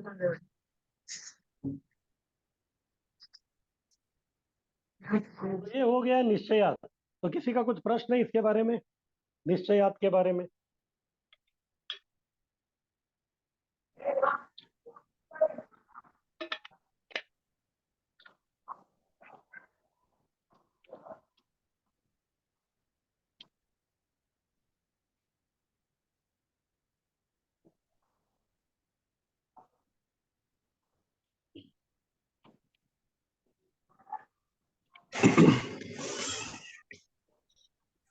तो ठीक है, किसी का कुछ प्रश्न नहीं तो फिर हम आगे बढ़ते हैं। तो तीसरा है धैर्यात। हरे कृष्ण धैर्य प्रभु। हाँ, बोलिए। ये पिछला स्लाइड में हमने पढ़ा था कि अभक्त का पतन होता है तो उसकी रक्षा नहीं होती है, तो अभक्त का पतन मतलब कैसे? अभी सौभरी मुनि भक्त थे क्या अभक्त थे?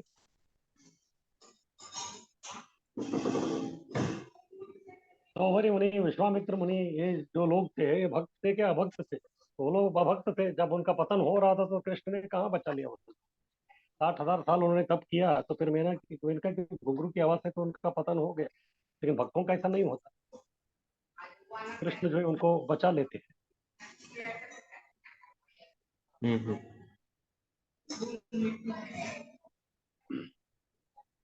तो तीसरा है धैर्य।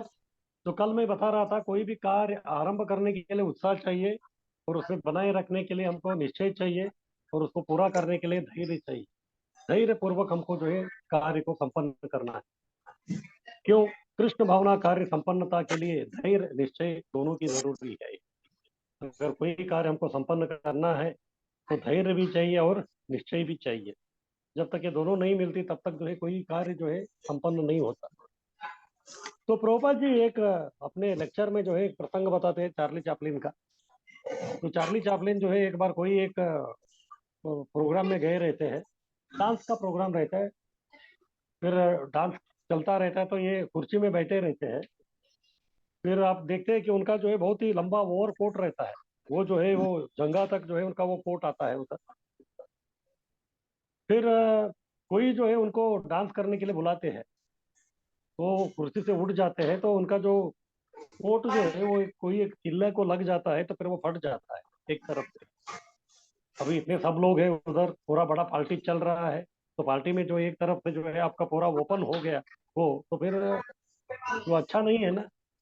अगर ऐसा होता तो फिर कोई व्यक्ति जो है पार्टी छोड़ के चला जाता था, तो पार्टी छोड़ के जो है वो उधर से बाहर निकल के आ जाता था।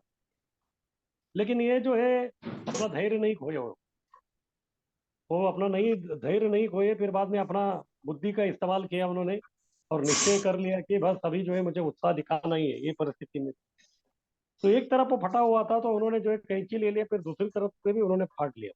बोले तो दोनों तरफ अभी समान हो गया, एक अलग प्रकार का स्टाइल हो गया। फिर उसके बाद गए, ऐसा डांस कर रहे थे। अभी जैसे वो लंबा कोट जो है वो नीचे तक रहता है, तो फिर पैर को जो है उठाने में तकलीफ होता है, लंबा कोट है तो। लेकिन अभी उनका जो दोनों तरफ कटा हुआ था, तो फिर वो थोड़ा फ्री हो गया, इसलिए आसानी से जो है वो डांस कर सकते थे। तो फिर इतना जोर से वो डांस करने लगे, तो सब लोगों की नजर उनकी तरफ चली गई। फिर बाद में सब सोचने लगे कि ये व्यक्ति जो है इस प्रकार से जो है डांस क्यों कर रहा है। फिर बाद में एक व्यक्ति ने देखा कि उसका जो है कोट जो है वो दोनों तरफ से फटा हुआ है, तो उसको भी इसी प्रकार का डांस करना था, तो वो भी जाके कैंची से जो है दोनों तरफ अपना काट लिया, फिर वो भी पागलों की तरह नृत्य करने लगे। तो देखते ही देखते क्या हो गया, सब लोग जो अपना कोट को फाड़ लिया, फिर बाद में सब लोग जोर शोर से जो है डांस करने लगे। एक दृष्टि से देखा जाए तो एक तरफ उनका कोट फट गया तो फिर उनका जो है पूरा इज्जत का फलूदा होने वाला था, लेकिन फिर भी उन्होंने धैर्य नहीं खोया। उसी को जो है उन्होंने बांडवल बना के जो है डांस करने लगे। तो फिर उनका वो देख के जो है लोगों को भी उत्साह आ गया, फिर लोग भी जो अपने इच्छे के साथ जो है डांस करना आरंभ कर दिए। तो इसीलिए जो है इधर बता रहे हैं कि व्यक्ति को जो है धैर्य पूर्वक जो भी कार्य है उसको संपन्न करना है, क्योंकि कृष्ण भावना कार्य जो है उसको अगर संपन्न करना है, उसको कंप्लीट आपको करना है, तो आपको धैर्य और निश्चय दोनों की जरूरी है। तो निश्चय ये करना है कि मैं इसको कंप्लीट करके ही रखूंगा, और जब तक कंप्लीट नहीं होता तब तक धीरज रखना बहुत जरूरी है। धैर्य और निश्चय ही जो है हमको अंत तक जो है ये हमको लेके जाएगा। आगे कीजिए।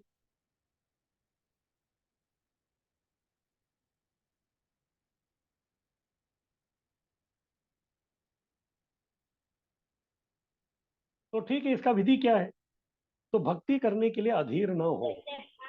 भक्ति करने के लिए अधीर रहने के लिए, भक्ति करना इतना आसान नहीं है।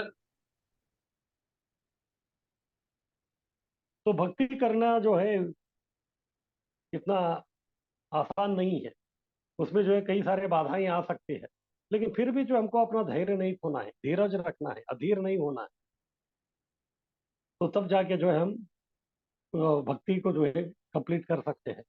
फिर गुरु से हमको उपदेश लेना है, किस प्रकार से जो है मैं भक्ति करने से मैं इसमें सफलता प्राप्त कर सकता हूँ। बोले तो बहुत सारा जो उत्तरदायित्व है हमको लेने का जरूरी नहीं है, गुरु को बताना है, गुरु के मार्गदर्शन में हमको सब करना है। जब गुरु से उपदेश लेके हम लोग जब करेंगे तो फिर ये जो विधि है बहुत ही आसान हो जाएगा। गुरु और कृष्ण कृपा पर हमको अवलंबन रखना, हमारे बलबूते पे हमको अवलंबन नहीं रहना है, क्योंकि हम भक्ति में आए गुरु और कृष्ण की कृपा से, भक्ति करेंगे गुरु और कृष्ण की कृपा से, और भक्ति संपन्न करेंगे गुरु और कृष्ण की कृपा से। कृपा के कारण ही ये सब होता है। कभी कभी हमको लगता है कि मैं बहुत अच्छा भक्ति कर रहा हूँ, तो वो भी गुरु की कृपा ही है। गुरु हमारे ऊपर कृपा कर रहे हैं, इसीलिए जो है मैं कोई बिना कोई बाधा मैं जो है भक्ति कर रहा हूँ। तो इसलिए भक्ति जो है करने के लिए हमको अधीर नहीं होना है, धैर्य को रखना है, गुरु से उपदेश लेना है, और उनकी कृपा के ऊपर हमको जो है पूर्ण रूप से निर्भर होना है। यही भक्ति में जो है धैर्य का विधि है। आगे कीजिए।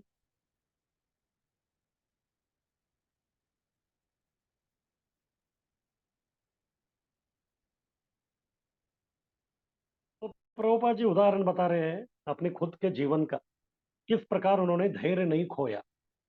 शील प्रभुपाद गुरु की आज्ञा, उनके गुरु महाराज भक्ति सिद्धांत सरस्वती ठाकुर पहले ही मुलाकात में उल्टा टंगा के टेरेस पे उनको बता दिया था कि आप लोग जो है अंग्रेजी भाषा में चैतन्य महाप्रभु का उपदेश का प्रचार कीजिए, ये था। फिर वो उसको वो आज्ञा तो कभी दे दिया था उन्होंने, लेकिन उनको जो है उस आज्ञा का पालन करने के लिए कहीं समय लग गया उनको, लेकिन फिर भी वो छोड़े नहीं थे। फिर अकेले उन्होंने आंदोलन आरंभ किया। सबसे पहले जो इधर लीग ऑफ डिवोटीज झांसी में जो उसका उन्होंने आरंभ किया, उनको लग रहा था कि उनके गुरु भाई उनको मदद करेंगे, ये मदद करेंगे, भारतीय लोग मदद करेंगे, कोई मदद नहीं की।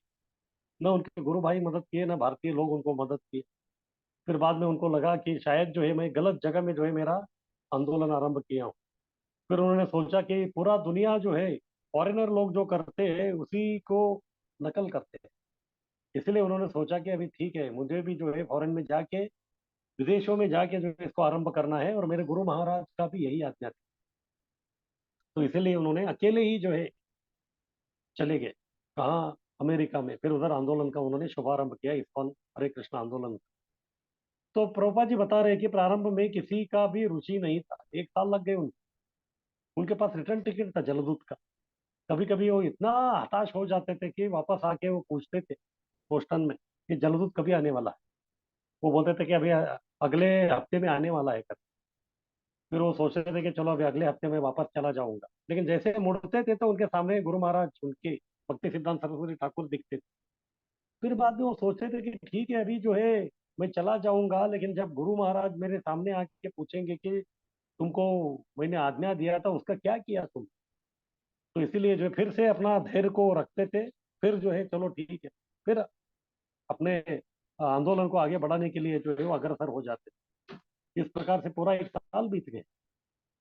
फिर उसके बाद प्रभुपाद जी इधर बता रहे हैं कि धीरे धीरे लोग इसका महत्व समझकर उत्सुकता से सम्मिलित हुए, और एक दिन टॉम्किन स्क्वायर पार्क में वो बैठ के जो हरिनाम लिया था, तभी जो लोग इतने आकर्षित हो गए, उसके बाद जो उनको पीछे मुड़ के देखने का जरूरत ही नहीं पड़ी। उसके बाद लोग जो है वो उनको उत्सुकता देखे, फिर उनका जो आंदोलन है उसके बारे में वो जाने, फिर बाद में एक एक करके जो आना आरंभ हो गया, फिर लोगों का जो है संख्या बढ़ना आरंभ हो गया। तो एक साल उनको भी लगा, लेकिन एक साल में जो है उन्होंने कभी अपना धैर्य को जो है बिल्कुल खोया नहीं और उसको आगे बढ़ाते गए। उसके बाद चौथा है तत्त कर्म प्रवर्तना। तो तीन चीज हो गए, उत्साहात, निश्चयात और धैर्यात। कोई चीज आरंभ करने के लिए उत्साह चाहिए, और उसमें बने रखने के लिए निश्चय चाहिए, और उसको कंप्लीट करने के लिए धैर्य चाहिए। तब जाके हमारा कोई भी कार्य, यानी कि तत्त कर्म प्रवर्तना, भक्ति के कोई भी कार्य हम लोग जो है संपन्न कर सकते हैं। विधि विधान संपन्न करने आलस्य न करे, अत्यधिक उत्साह दिखाए। तो विधि विधान जो भी बताया है, 4 नियम का पालन करना, 16 माला जप करना, या फिर ये जो नवविधा भक्ति है, श्रवणम कीर्तनम विष्णु स्मरणम पाद सेवनम अर्चनम वंदनम दास्यम सख्यम आत्मनिवेदनम, ये विधि विधानों का संपन्न करने के लिए कभी आलसी नहीं बनना है। अत्यधिक उत्साह दिखा के जब इतना हम लोग करेंगे, तो तब जाके जो है हम भक्ति में जो है प्रगति कर सकते हैं। प्रोपा जी का उदाहरण ही देखें तो फिर वो इतने बूढ़े व्यक्ति थे, लेकिन कभी आलसी नहीं थे। वो दिन भर में जो है मैनेजमेंट करना पड़ता था, रात को बैठ के जो है किताब लिखते थे, फिर बाद में इतना ट्रैवल करते थे, इतना ट्रैवल। बस ये जो है केवल कृष्ण की कृपा से ही ये सब संभव है। फिर उसके बाद 4 नियम का पालन करना है, ये बहुत आवश्यक है, क्योंकि इसी से जो है हम बचे रहेंगे। हाँ, अधर्मिक कार्यों से जो हम लोग बचे रहेंगे, हमारा चेतना शुद्ध रहेगा। उसके बाद 16 माला जप करना है कम से कम, हरे कृष्ण महामंत्र का, और शिथिलता से प्रगति रुक जाएगी।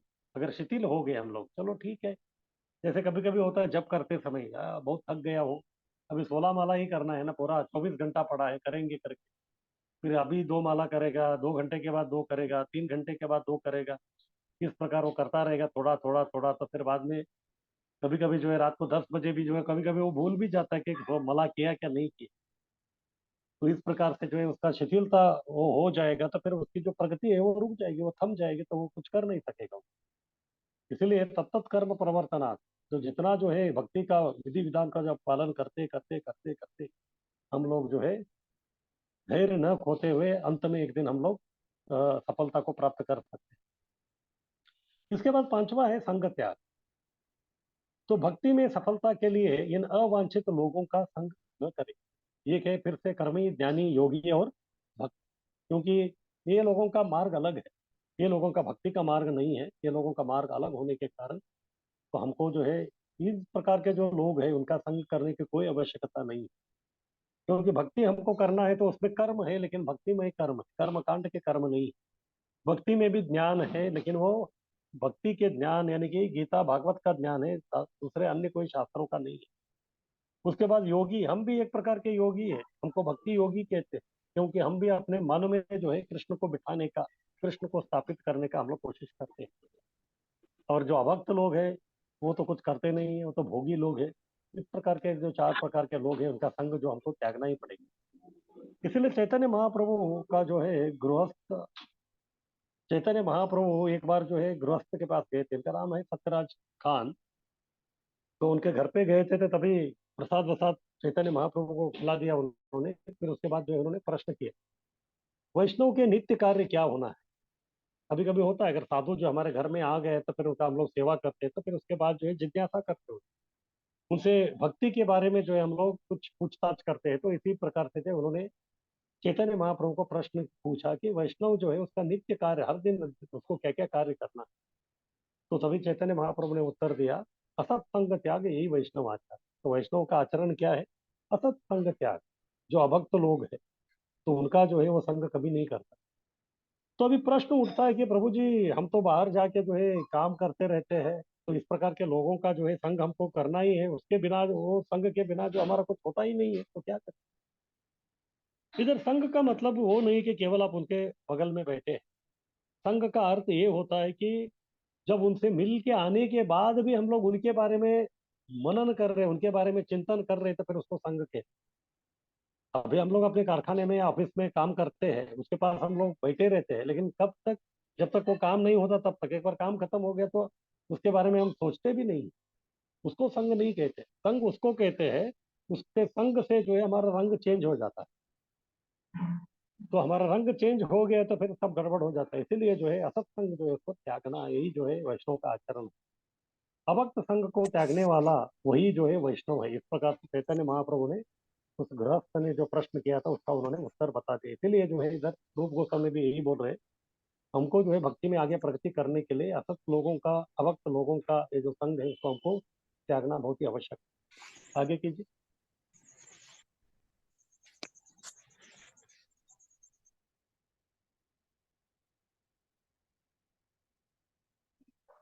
तो नरोत्तम दास ठाकुर हमारे एक आचार्य है, वो भी बताते हैं, तांदेर चरण से भी भक्त शनिवार, शुद्ध भक्तों के संग में रहना है।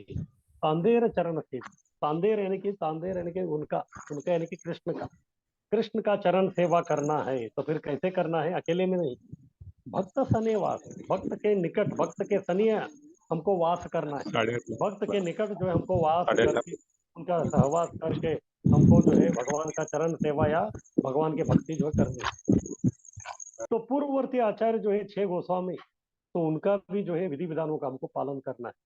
तो किस प्रकार से वैष्णवों के संग में रह के हमको भगवान की भक्ति करनी है, ये जो है हमारे 6 गोस्वामी जो है वो वृंदावन में दिखाया। ये 6 गोस्वामी भी जो है बाकी समय में जो है अपने अपने कुटिया में रहते थे, फिर उधर जो अपना अपना सेवा करते थे, फिर अपना शास्त्र सब लिखते थे, लेकिन हर दिन जो है आके मिलते थे एक जगह। तो साधारणतः वो लोग दादा दामोदर मंदिर में मिलते थे और उधर मिल के जो है आपस में उनका सब चर्चा वर्चा सब चलता रहता था। इस प्रकार से हर दिन वो अपना संग करते थे, फिर बाकी लोग जो अभक्त लोग हैं उनका जो है संग वो बिल्कुल नहीं करते। तो आगे प्रभुपाद जी बता रहे हैं कि इस्कॉन संस्था जो है उसका स्थापना का भी मूल उद्देश्य यही है।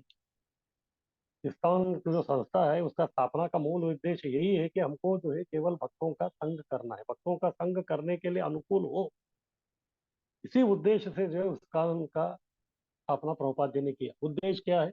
वैष्णव संघ में भक्ति नियमों का अभ्यास करना, वैष्णवों के संघ में आना, भक्ति के जो भी नियम है 4 नियम पालन करना, या भागवत का पठन करना, या कीर्तन करना, या जप करना, या भगवान का अर्च वगैरह का सेवा करना, कुकिंग करना, या फूल माला बनाना, अलग अलग प्रकार के सब जो है इसका अभ्यास करने के लिए इस्कॉन संस्था का जो है निर्माण किया गया, उसका स्थापना किया गया है, ताकि अभक्तों का संग त्याग के हम लोग भक्तों का संग में आके भक्ति के नाना प्रकार के सेवा करते रहे।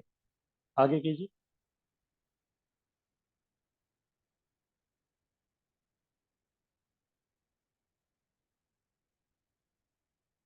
उसके बाद छठा है सतोवृत्ति। सत यानी कि सनातन भी होता है, सत यानी कि अच्छा, सतगुण बोलते हैं ना हम लोग, सत्य वृत्ति यानी कि अच्छा वृत्ति। अच्छा वृत्ति का इधर मतलब है भक्तिमय वृत्ति। तो भक्तिमय वृत्ति करने से भक्ति जो है हमारा प्रगति करेगी। तो फिर ये सतो वृत्ति है ही क्या? यानी कि भक्तिमय सेवा, ये दिव्य कार्य है। क्यों भक्तिमय सेवा दिव्य कार्य है? क्योंकि ये राधा रानी के अंतरंगा शक्ति के अंतर्गत आता है। भक्ति का जो भी कार्य करते हैं ना वो राधा रानी का क्षेत्र में आता है। तो इसलिए ये दिव्य कार्य, साधारण कार्य नहीं है। कभी कभी हमको लगता है, या फिर हमारे पड़ोसी भी सोचते हैं कि अरे आपके जीवन में और हमारे जीवन में क्या अंतर है? आप भी सुबह उठते हैं, हम भी सुबह उठते हैं, आप भी नहाते हैं, हम भी नहाते हैं, आप भी कुछ पूजा पाठ करते हैं, हम भी पूजा पाठ करते हैं, हम भी खाना खाते हैं, आप भी खाना खाते हैं। हाँ, फिर बाद में आप भी ऑफिस जाते हैं, हम भी ऑफिस जाते हैं, अब उसके बाद हम भी वापस आते हैं। तो क्या अंतर क्या है? अंतर यही है कि भावना का, वो सब कुछ अपने लिए कर रहे हैं, लेकिन हम सब कुछ जो भी कर रहे हो कृष्ण के लिए कर रहे हैं। वो भी सुबह उठते हैं, लेकिन हम सुबह उठते हैं किसके लिए? ताकि हम लोग जल्दी उठ के मंगल आरती करें या जप करें हम लोग। फिर बाद में वो भी जो है खाना बनाते हैं, लेकिन हम भी खाना बनाते हैं, लेकिन किसके लिए? कृष्ण के लिए। फिर हम भी जो है ऑफिस में जाके पैसा कमाते हैं, वो भी व्यक्ति ऑफिस में जाके पैसा कमाते हैं। अंतर क्या है? हम पैसा इसलिए कमाते हैं कि उसका जो कुछ अंश है वो हम लोग अपने भक्ति में लगा सकते हैं।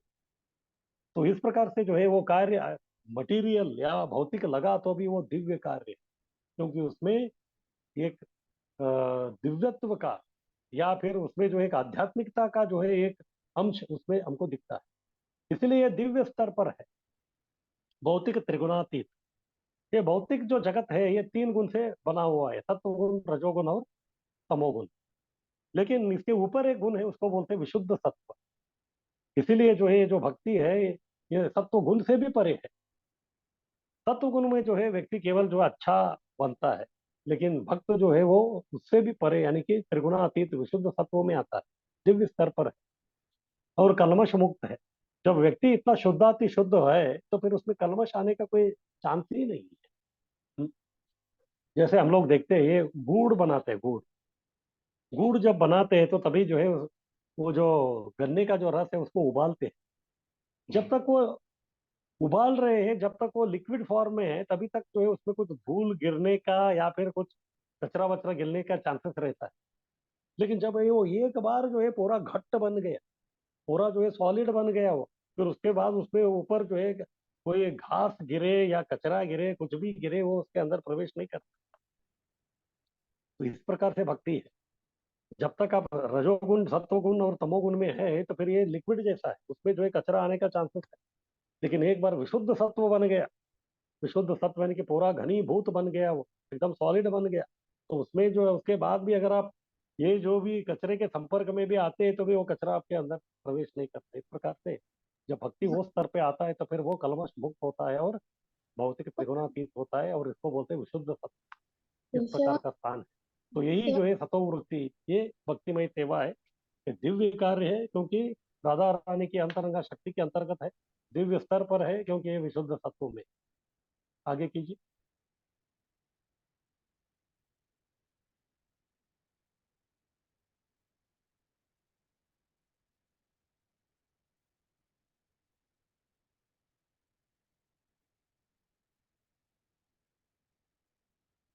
तो ठीक है, फिर इसको कैसे करें? तो आचरण क्या है? सतोवृत्ति यानी कि भक्ति में भक्ति भक्ति वृत्ति। तो भक्ति वृत्ति जो है उसमें हमको क्या करना है, किस प्रकार आचरण करें? तो सबसे पहले बता रहे प्रातः काल 4 बजे जागरण करना है, यानी कि मंगल आरती आपको करना है। तो ठीक है, ये जो है मंदिर में रहने वाले निवासी भक्तों के लिए है। तो फिर गृहस्थ लोगों के लिए क्या है? तो ठीक है, आप जब भी उठेंगे 5 बजे 6 बजे, उसके बाद जो है आपको कम से कम 5-10 मिनट का तो आरती करना ही पड़ेगा। हाँ, ये आरती करना जो है बहुत ही आवश्यक है। जैसे इस्कॉन का एक नियम ही है, अगर किसी को जो है दीक्षा लेना है तो कम से कम 2 साल तक जो है वो व्यक्ति अपने घर में जो है जल्दी उठना, मंगल आरती करना, ये सब अनिवार्य है उसको। उसके बाद मंगल आरती में उनको भाग लेना है। फिर उसके बाद श्रीमद् भागवत का पाठ होगा, यानी कि पूरा मॉर्निंग प्रोग्राम आपको अटेंड करना है। तो मंदिर में जो है 4:30 से जो आरंभ होता है मॉर्निंग प्रोग्राम, वो 9 बजे तक चलता है। फिर उसके बाद प्रसाद, उसके बाद कीर्तन करें इत्यादि। यानी कि बेसिकली आपको यही नवविधा भक्ति करना है, श्रवणम कीर्तनम, जो भी आपको अच्छा लगे बस करते रहिए। देखिए कितना वैरायटी है भक्ति में। बाकी जो अगर आपको अष्टांग योग ध्यान ध्यान योग करना है तो केवल ध्यान ही करते रहना, और कुछ करना ही नहीं आपको, उसमें आदमी पक जाएगा। लेकिन इधर जो है जप के लिए बैठिए, थोड़ा ध्यान जैसा कीजिए, उसके बाद भागवत पढ़िए, फिर उसके बाद कीर्तन कीजिए, उसके बाद सेवा कीजिए, भगवान को देखिए, भगवान के लिए खाना पकाइए, प्रचार कीजिए, पुस्तक वितरण कीजिए। कितना डायनामिक है ये। हाँ, तो भक्ति जो है बहुत ही डायनामिक है, अलग अलग प्रकार के, कितना करेंगे उतना कम, इत्यादि। इस प्रकार नित्य 24 घंटे जो है भक्तिमय कार्य में हमको लगे रहना है, और कुछ करना नहीं। दिन का जो है पूरा 24 घंटा जो है भक्तिमय कार्य अलग अलग प्रकार के ये करते करते करते इसी में कर रहेगा, और फिर बाद में इसी प्रकार का आचरण जो हमको करते रहना है। तो यही जो है सतोवृत्ति। हरे कृष्ण। तो किसी का कुछ प्रश्न है इसके बारे में तो पूछ सकते हैं।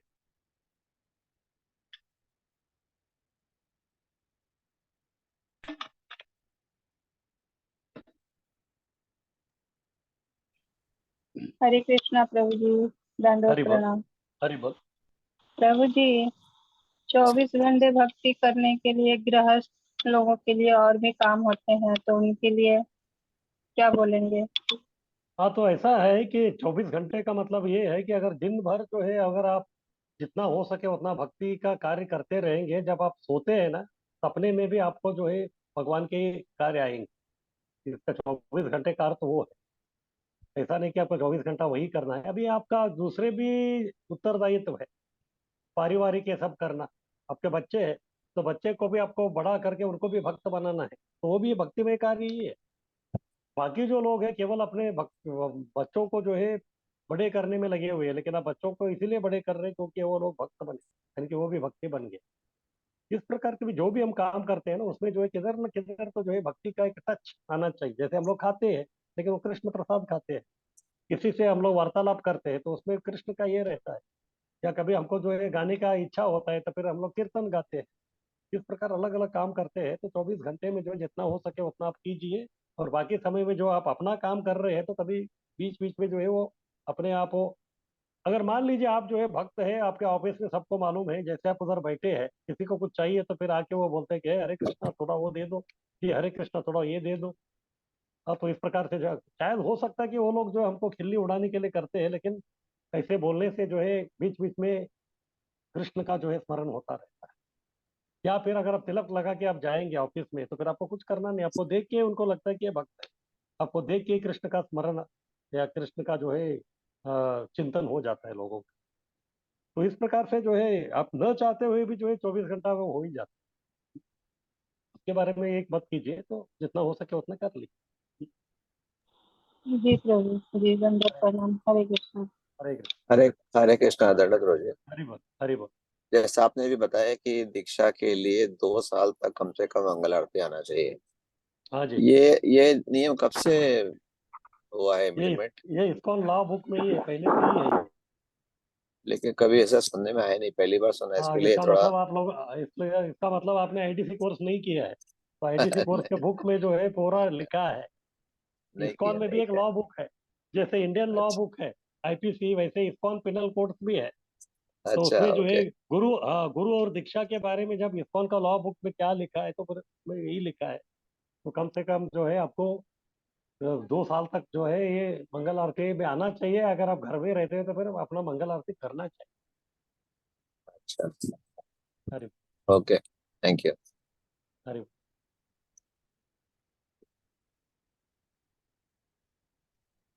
हरे कृष्ण प्रभु जी। हरि बोल। तो आपने कहा अभी मंगल आरती करना चाहिए, हम्म। तो मंगल आरती करने के लिए सुविधा नहीं तो क्या करना चाहिए? क्या सुविधा का मतलब क्या है? मतलब घर में सभी भक्त नहीं होते मंगल आरती हाँ, करने से। तो ठीक है, आपको कुछ करना नहीं है। भगवान के फोटो के सामने बैठ जाइए, आप खुद जो है मन में संसार दावा वाला 5 मिनट गा सकते हैं। नरसिंह आरती में मन में आप गा लीजिए, आप अपना कर लीजिए। सबको लेके करने का जरूरी नहीं। हाँ भगवान का फोटो है आपके घर में। हाँ, विग्रह है हाँ, तो प्रभु जी। हाँ, विग्रह है तो फिर विग्रह के सामने बैठ के आप अपना मॉर्निंग प्रोग्राम अपना कर लीजिए। वो भी ज्यादा करने का जरूरी नहीं है, 10-15 मिनट में पूरा कंप्लीट कर लीजिए। संसार दावा वाला थोड़ा ये अपना हरे कृष्ण महामंत्र, बाद में 2-3 मिनट का नरसिंह आरती, बस हो गया खत्म। फिर बाद में तुलसी महारानी है तो उनको पानी चढ़ा लीजिए, आपका मॉर्निंग प्रोग्राम हो गया। फिर बाद में जपा के लिए बैठ जाइए। इतना धन्यवाद। 15 मिनट तो निकाल ही सकते हैं आप लोग। हाँ बस उतना शॉर्ट वाला कर लीजिए, फिर जब भी मौका मिले तभी मंदिर में जाके अटेंड कर लीजिए मंगल आरती।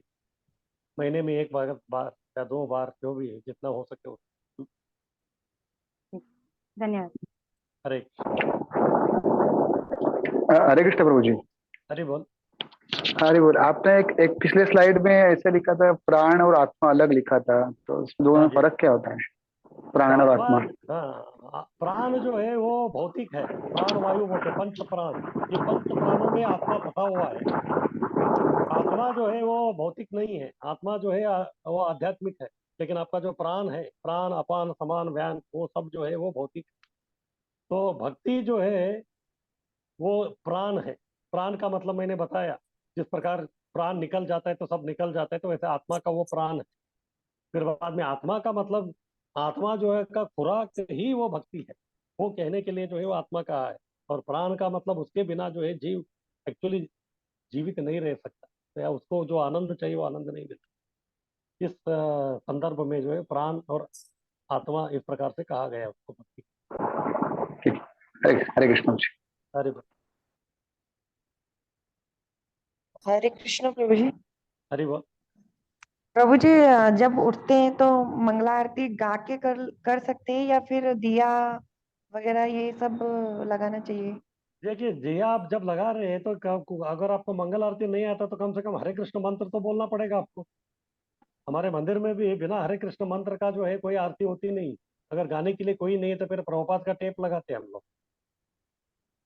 क्योंकि इस्कॉन में जो है कोई भी कार्य जो है वो हरे कृष्ण मंत्र के बिना जो है वो होता ही नहीं। कभी कभी सब्जी कटिंग में भी कीर्तन चलता रहता है लोगों का। उससे क्या है, आप वो प्रज्ञा में, वो चेतना में जो है आप वो सेवा कर रहे हैं। नहीं तो फिर केवल जो है घुमा रहे हैं आप, बाकी बगल वाला पड़ोसी भी वो घुमा रहा है, तो उसमें और नहीं हमारे में प्रभु अंतर। जी, जैसे गाना आता है लेकिन उसमें अगरबत्ती दिया ये करना जरूरी है, या सिर्फ गा के हम ये कर सकते हैं? क्योंकि जगह नहीं रहती है, सब लोग सोए रहते हैं, तो हाँ तो ठीक है, अगरबत्ती घुमाने का जरूरी नहीं है, या फिर केवल एक अगरबत्ती लगा के रखिए, फिर उसके बाद आप गा सकते हैं। जैसे अनुकूल समझे ऐसा आप कर सकते हैं। ठीक है, 5 मिनट लगता है संसार दावानल गाने के लिए बस, अगर आप अकेले गा रहे हैं तो।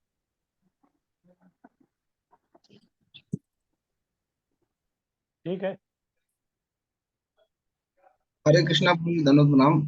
अरे बोल। अल्टर में जब जाते हैं प्रभु जी, कोई नहीं आया तो हम खुद ऑफरिंग करते वक्त मंगला आरती बोल सकते हैं प्रभु जी? वो लगाइए, या फिर प्रभुपाद का टेप लगाइए, हाँ, प्रभुपाद का कीर्तन का। दोनों हमने। ऑप्शन है आपके पास। हाँ, दोनों ऑप्शन है, एक तो आप गाइए या फिर प्रभुपाद का टेप लगाइए बस। लेकिन भक्ति रसामृत सिंधु में प्रभु जी बोला है कि अंदर अल्टर में जाने के बाद में बात नहीं करने है, 64 हाँ, अपराध। बात बात करना नहीं चाहिए, मतलब मोदी चुन के आएगा क्या नहीं, वो सब बात नहीं करना है। हाँ हाँ, तो कृष्ण की कथा और कृष्ण जो है वो तो आपको करना ही पड़ेगा उधर का। धन्यवाद प्रभु जी, हरे कृष्ण। हरे हरे कृष्ण प्रभूजी, दंडवत प्रणाम. हरि बोल। हा प्रभूजी, मला हे विचारायचं होतं की आता हल्ली इस्कॉनचे आपले भक्त उदबत्तीचा वापर जास्त करत नाहीत प्रभूजी, हम्म कारण ते बांबूचं काहीतरी म्हणतात ना की हम्म ह्याला करतात म्हणून. मग उदबत्ती हम्म वापरत नाही प्रभूजी. देखिए, धूप मिल गया तो बहुत अच्छा है, अगर नहीं है तो फिर कुछ तो धूप दिखाना पड़ेगा। वो बाम्बू का प्रॉब्लम है, क्योंकि बाम्बू को जो है कुछ जगह में जो अशुद्ध माना जाता है, वो केवल जो है जब व्यक्ति मर जाता है तो तभी बाम्बू का इस्तेमाल होता है, बाकी इसमें नहीं होता। तो इसीलिए जो है केवल धूप बत्ती का ही इस्तेमाल करते हैं। और ऐसा कहते हैं कि ये जो अगरबत्ती है मुसलमानों ने आरंभ किया। एक्चुअली इसका नाम अगरबत्ती नहीं, पहले अगरू बत्ती था, तो अगरू बत्ती को अगरबत्ती बना दिया उन्होंने, तो वो लोगों का वो है। तो इसलिए जो है धूप जिसमें जो बाम्बू नहीं है उसका हम लोग इस्तेमाल करते हैं। अगर वो नहीं मिल रहा है तो फिर ये है, तो फिर इसका यूज करना पड़ेगा, फिर क्या करें। चालेल प्रभूजी, धन्यवाद. फिर दूसरा क्या है कि ये जो हमारा तो धूप बत्ती आता है गाय वाला, तो वो उसमें केमिकल नहीं है। और ये जो आता है अगरबत्ती बेंगलोर से जो आता है ना, वो 100% केमिकल वाला है। तो वो भी एक विषय है उसका। हरे कृष्ण। हरे कृष्ण.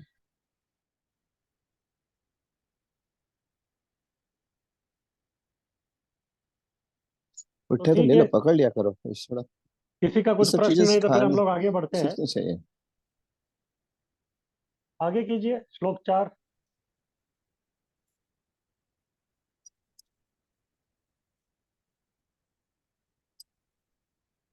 तो अभी है श्लोक 4। तो श्लोक 1 में हमने देखा 6 प्रकार के वेग को किस प्रकार हमको छोड़ना है। फिर उसके बाद श्लोक 2 में देखा भक्ति को विनष्ट करने वाले 6 जो चीज थे उनको कैसे छोड़ना है। फिर उसके बाद पॉजिटिव सकारात्मक जो है तीसरे श्लोक में बताया हमको कि भक्ति में आगे बढ़ने के लिए हमको 6 प्रकार के जो अनुकूल चीजें उसको किस प्रकार से हमको प्राप्त करना है। अभी आगे बता रहे हैं कि जो भक्ति जो है केवल हम अकेले नहीं कर सकते, वो भक्तों के संग में करना है। लेकिन जब भक्तों में संग में हम लोग रहते हैं तो तभी जो है किस प्रकार से हमको भक्तों के साथ व्यवहार करना है, जिससे जो है एक दूसरे में आपस में जो है प्रेम बढ़ सकता है। अगर प्रेम हमारा बढ़ के जो है इस प्रकार का वातावरण उधर रहेगा तो फिर भक्ति के लिए वो बहुत अनुकूल है। किस प्रकार से प्रेम का आदान प्रदान किस प्रकार होना चाहिए वो समझाने के लिए अभी इस श्लोक 4 में जो है रूप गोस्वामी बता रहे हैं भक्तों के बीच में किस प्रकार का प्रेम का आदान प्रदान होना चाहिए। तो 6 चीज करने से भक्तों के बीच में प्रेम का आदान प्रदान होता है, उसके बारे में बता रहे हैं। ददाति प्रतिगृह्णाति गुह्यम आख्याति पृच्छति भुंक्ते भोजयते चैव षड्विधम प्रीति लक्षण। ये 6 प्रकार के जो है प्रीति के लक्षण है। तभी मालूम पड़ता है कि एक दूसरे से प्रेम का व्यवहार कर रहे हैं। सबसे पहले ददाती यानी कि दान देना, कोई व्यक्ति हमको गिफ्ट देता है तो फिर प्रेम है तभी देगा ना। प्रतिगृह्णाति यानी कि दूसरा उसको स्वीकार करता है क्योंकि उसके प्रति प्रेम है।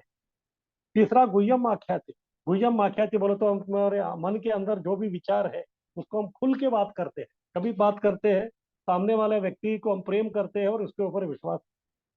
फिर उसके बाद पृच्छति, कोई भी हो हमारे जीवन में जो समस्या है हम उनको पूछ सकते हैं। फिर उसके बाद भुंगते। हाँ, भुंगते यानी कि उनके घर में जो है जाके हम लोग प्रसाद ग्रहण कर सकते हैं, या भोजयते, उनको प्रसाद के लिए बुलाते हैं। इस प्रकार के 6 प्रकार का आदान प्रदान करने से जो प्रेम का जो व्यवहार है वो बढ़ता है।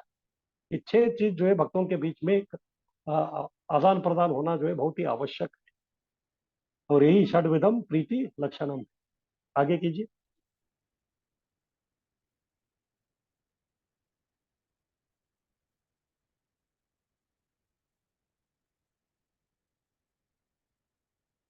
तो प्रीति के 6 प्रकार के लक्षण हैं।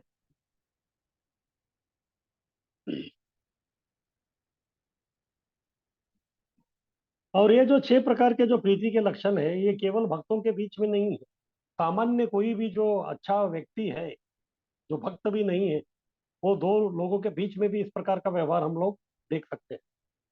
तो प्रीति के 6 लक्षण, सबसे पहला है ददाती, दान में उपहार देना। तो किसी को जो है गिफ्ट देना, सबसे पहले देने से आरंभ होता है। अगर आप सोचेंगे कि अरे ठीक है पहले उसको ही देने दो, ऐसे इस प्रकार सब लोग सोचेंगे कि उसको ही देने दो, उसको ही देने दो, बोले तो कोई नहीं देगा, तो फिर वो आदान प्रदान होगा ही नहीं। इसलिए पहला कदम हमारी तरफ से होना चाहिए। इसलिए ददाती, दान में हमको सबसे पहले उपहार देना है, और एक बार आपने दे दिया तो फिर दूसरा प्रतिगृह्णाति, फिर बदले में वो हमको कुछ देगा तो फिर दान स्वीकारेंगे। तो कभी कभी होता है ना, किसी का अगर शादी वादी है तो फिर उधर जाके हम लोग कुछ गिफ्ट देते हैं उनको। जैसे हम लोग उनके शादी में जाके गिफ्ट दे दिया तो फिर हमारे घर में जब शादी रहता है तो फिर वो लोग आके हमको गिफ्ट देते हैं। अगर उनके शादी में आपने गिफ्ट दिया ही नहीं है तो फिर आप एक्सपेक्ट नहीं कर सकते कि वो भी आपको कुछ तो गिफ्ट दे। तो इस प्रकार से जो है लेन देन जब होता है तो फिर उसमें जो है ये प्रेम का आदान प्रदान होता है। उसके बाद गुह्यम आख्याति, विश्वास में आकर मन की गुप्त बात बताना, ये बहुत महत्वपूर्ण है। आजकल जो है ये काम होता नहीं है लोगों का, क्योंकि लोग अपनी दुनिया में ही है। लोग जो है अपनी दुनिया में ही, अपनी मोबाइल की दुनिया में ही वो है, तो फिर किसी से उनका वार्तालाप नहीं, कुछ नहीं।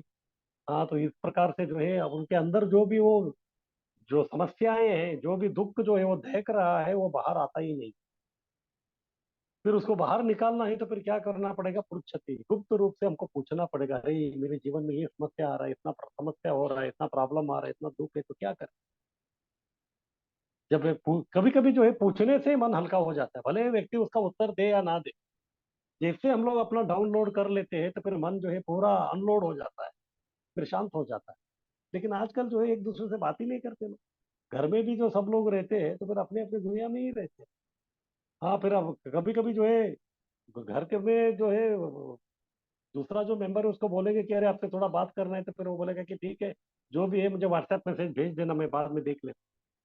हाँ, इस प्रकार का जो है जीवन चल रहा है। फिर उसके बाद भुंगते यानी कि प्रसाद ग्रहण करना, फिर भोजयते यानी कि प्रसाद अर्पण करना। एक तो जाके प्रसाद खाना और उनको प्रसाद खाने के लिए बुलाना। अभी पाश्चात्य देश में जो इस प्रकार का कोई संस्कृति है ही नहीं। तो कभी कभी जो है एक लड़का जो है वो बोलता है कि आज मेरे फादर ने जो है होटल में बुलाया है। अभी होटल में बुलाया इसका मतलब क्या है, ये दोनों बैठेंगे उधर, और फादर जो है उनका जो पिता है वो उसको जो चाहिए वो सब मंगाएगा, और ये जो लड़का है उसको जो चाहिए वो मंगाएगा। फिर उसके बाद जब बिल का बारी आएगा तो पिताजी अपना बिल देंगे और बेटा अपना बिल देंगे। तो फिर वो भूंगते भोजे थे कहाँ हो गए। हाँ, तो इस प्रकार का व्यवहार से जो है प्रेम का आदान प्रदान नहीं होता। तो इसीलिए जो रूप गोस्वामी इधर बोल रहे कि ये 6 प्रकार के कार्य जो है वैष्णवों के बीच में होना ही है, भक्तों के बीच में ये होना ही चाहिए।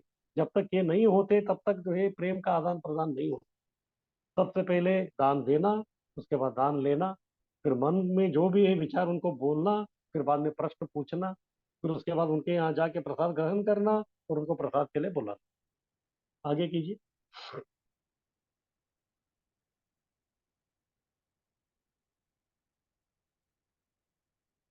तो ये जो पूरा जो तात्पर्य है उसमें 2 विभाग है। एक है ये संग करना, उसके बाद दूसरा जो आएगा वो है संग नहीं करना। तो सबसे पहले बता रहे हैं कि संग किससे करना है। तो सबसे पहले संग करना किससे, भक्तों से। तो प्रभुपाद जी बता रहे हैं कि उदाहरण, भक्तों के साथ जो हमको संग क्यों करना है।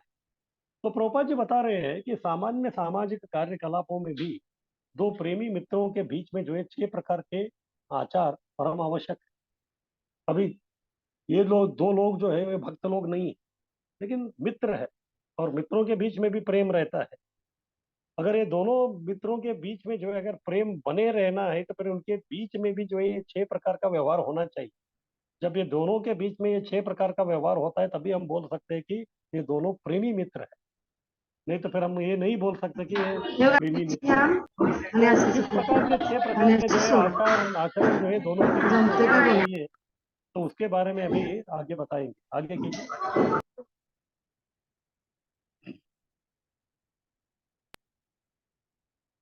तो इसी तरह दो भक्तों के बीच में भी 6 प्रकार के आदान प्रदान होते हैं। तो बाहर के लोगों के बीच में भी होता है और भक्तों के बीच में भी होता है, यानी कि दो व्यक्तियों के बीच में ये जो 6 प्रकार का जो आदान प्रदान होता है, तो तभी जो है उनके बीच में प्रेम का आदान प्रदान है, ऐसा हम कह सकते हैं।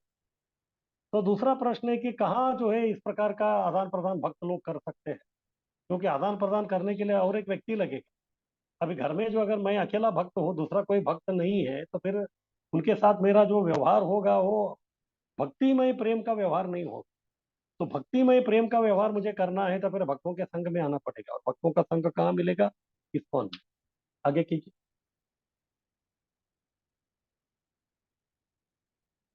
प्रभुपाद जी बता रहे हैं कि बाहर की दुनिया में भी ये जो व्यापारी लोग रहते हैं, अन्य व्यापारी से संबंध स्थापना के लिए वो भी 6 प्रेम लक्षण प्रदर्शित करने होटल में बुलाते हैं। तो कभी कभी हम देखते हैं आजकल जो है भारत में या किधर भी जो है उनका एक एसोसिएशन रहता है, एक प्रोडक्ट वाला। अगर स्टील मैन्युफैक्चरिंग वाले हैं तो फिर उनका एसोसिएशन, या फिर कॉपर वाले हैं तो उनका एसोसिएशन, या फिर टायर वालों का एसोसिएशन, ऑटोमोबाइल वालों का एसोसिएशन। अगर कोई एक स्टील व्यापारी है और उसका कुछ तो प्रश्न है, तो फिर वो क्या करेगा, दूसरा जो स्टील का व्यापारी उसका जो धंधा अच्छा चल रहा है उसको होटल में बुलाएगा। तो बुला के क्या करेगा, दोनों के बीच में जो है भी प्रेम का आदान प्रदान करना चाहिए, तब जाके उसका काम होगा। तो सबसे पहले जिसने उसको होटल में बुलाया है ददाती, वो उसको भेंट देगा, क्योंकि उससे कुछ तो काम करवा के लेना है, या फिर उससे पूछना है कि भाई तुम तरक्की कैसे कर रहे हो और मैं क्यों नहीं कर रहा हूँ। इसलिए उसको खुश करने के लिए सबसे पहले एक उपहार, एक भेंट देना है, प्रतिगृहणाति। और कभी कभी जो है जो व्यक्ति आया है वो भी कुछ अगर भेंट लेके आया है तो फिर वो जो दे रहा है उसको भी स्वीकार करना है। इस प्रकार से दोनों भेंट का जो है आदान प्रदान होगा। फिर उसके बाद जो व्यक्ति ने उनको बुलाया है, फिर गुह्यम आख्याति, खुलकर मन प्रकट करता है वो, मैं भी इतने सालों से धंधा कर रहा था, अच्छा चल रहा था, लेकिन 1-2 साल से जो है अच्छा धंधा नहीं चल रहा है, मैंने सुना आपका बहुत अच्छा चल रहा है, तो इसका क्या ये है, मुझे मैं भी कैसे तरक्की कर सकता हूँ, तो बताइए। गुह्यम आख्याति। उसके बाद पूछता है कि अभी मैं क्या करूँ, आप जैसे जो है मुझे भी ये करने के लिए बताइए क्या करना है। उसके बाद घूमते, अभी आया है व्यक्ति, उसको होटल में बुलाया है, तो फिर उसको भोजन के लिए या जो भी है नाश्ता पानी के लिए उनका सब ऑर्डर कर देता है। फिर खाते खाते पीते पीते जो है उनके बीच में जो है ये सब चलता रहता है। फिर बाद में ये व्यक्ति भी सब बता देता है कि आपको इस प्रकार कीजिए, ये कीजिए, वो कीजिए, डिस्कशन में सब हो जाता है। फिर बाद में जो व्यक्ति बुलाया है वो बहुत खुश हो जाता है, बोलता है कि थैंक यू वेरी मच, आप आके मुझे मार्गदर्शन किया। फिर बाद में वो जो व्यक्ति अभी आया है फिर वो भी बोलता है कि ठीक है, आपको मुझे और बहुत कुछ दिखाना है, कृपा करके आप अभी मेरे यहाँ आइए। फिर जो है भोजयते, मित्र का भोजन निमंत्रण स्वीकारता है। जब वो बुलाते हैं कि आप हमारे यहाँ आइए, तो फिर ये व्यक्ति उनका निमंत्रण स्वीकारता है। तो इस प्रकार से जो है ददाती, प्रतिगृहणाति, गुह्यम आख्याति, पृच्छति, भुंक्ते, भोजयते, ये 6 प्रकार का जो है अलग अलग प्रकार का आदान प्रदान दोनों के बीच में जो होता है। ये भौतिक दुनिया के जो लोग हैं या भौतिक मित्र है, व्यापारी, उनके बीच में भी होता ही, तो फिर भक्तों के बीच में तो होना बहुत आवश्यक है। इसीलिए प्रभुपाद जी बोल रहे कि इसी तरह इस्कॉन में भी 6 प्रकार का प्रीति के लक्षण होते हैं, और जहाँ ये 6 प्रकार के प्रीति के लक्षण नहीं होते वहां प्रेम प्रकट नहीं हो सकता। अगर आपका जो है प्रेम भक्तों के बीच में ही प्रकट नहीं हो रहा है, तो फिर वो गुरु के प्रति और हरि के प्रति वो कैसे प्रकट होगा। तो इसीलिए जो है ये बेसिक्स है, ये फंडामेंटल है, मूल है। इसको जो है अगर हम लोग जो है प्रैक्टिस करेंगे तो फिर यही जो है बढ़ के आगे भगवान के प्रति और गुरु के प्रति हो सकता है। इसीलिए प्रभुपाद जी बता रहे हैं कि इस्कॉन संस्था का मूल हम लोगों ने इसीलिए बनाया है कि जो भक्त लोग इधर आते हैं उनके बीच में जो है प्रेम का व्यवहार हो, और जब बाहर के लोग हम भक्तों के बीच का प्रेम का व्यवहार जब देखते हैं तो फिर उनको वो भी बहुत खुश हो जाते हैं। उनको लगता कि हाँ भाई इधर के जो लोग हैं बहुत ही हसनमुखी है, पर बहुत ही आपस में जो है प्रेममय व्यवहार होता है इनका।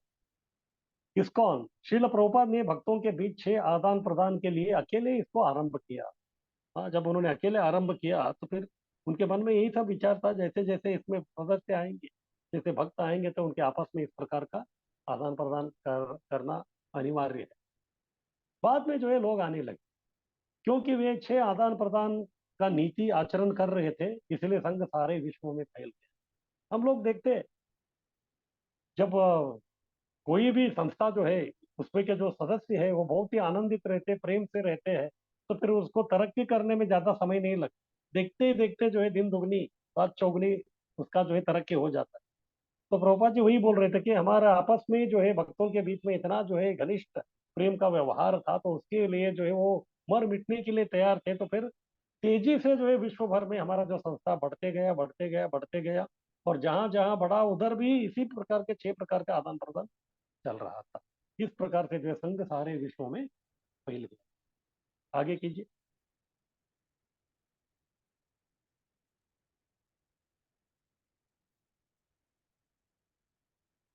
सबसे पहले अभी ददाती, हाँ उसके बारे में बता रहे हैं। तो इस्कॉन में ददाती कैसे करते हैं हम लोग? संघ के कार्यकलापों के विकास के लिए लोग उदार होकर दान दे रहे हैं। तो प्रभुपाद जी बोल रहे हैं इस्कॉन जो है ये कुछ कमाते नहीं, जो दान आता है मेनली डोनेशन जो आता है उसी से सब कुछ चलता है।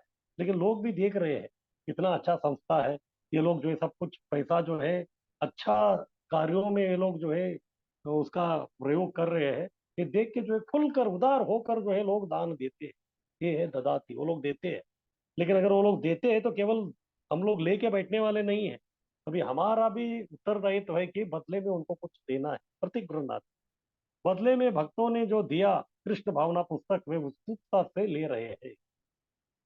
बेसिकली प्रभुपाद जी जो इधर लाइफ मेंबरशिप के बारे में बोल रहे हैं, तो लाइफ मेंबरशिप जब भी उन्होंने चालू किया था तो तभी जो भी लाइफ मेंबर होता था वो कुछ पैसा देता था, तो प्रभुपाद जी के सभी किताब जो है उनको दे देते थे ना, ताकि ज्ञान उसको मिले, फिर वो पढ़ना आरंभ करे, फिर इस्कॉन क्या है भक्ति क्या है वो समझे, फिर वो भी भक्त बने।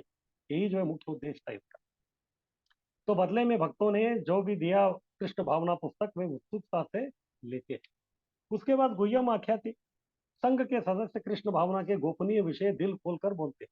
जब वो लाइफ मेंबर बन जाते हैं या बाहर का कोई व्यक्ति भक्त बन जाता है, तो फिर बाद में भक्ति के बारे में जो भी विषय है वो सब जो है भक्त लोग उनको बताना आरंभ कर देते हैं, या फिर उसके बारे में वो लोग पूछना आरंभ करते हैं। वो पूछते हैं और भक्त बोलते हैं। वो पूछते हैं कि भक्ति कैसे करना, सोला मला कैसे करना, शास्त्र कैसे पढ़ना। फिर भक्त लोग जो है खुलकर जो है पूरा उसके बारे में किस प्रकार जप करना है, किस प्रकार शास्त्र पढ़ना है, इसके बारे में उनको अच्छी तरह मार्गदर्शन करते हुए सब बताते हैं। आगे कीजिए।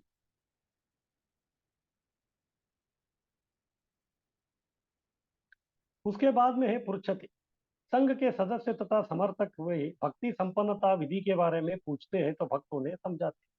अभी उनके पास किताब है, फिर बाद में कुछ भक्तों ने उनको मार्गदर्शन किया है, घर में जाके जो है किताब पढ़ेंगे या फिर कुछ जो है भक्ति करने का वो प्रयास करेंगे, तो उसमें अगर कुछ भी बाधाएं हैं, कुछ समस्याएं हैं, तो फिर वो वापस आके फिर से प्रश्न करेंगे।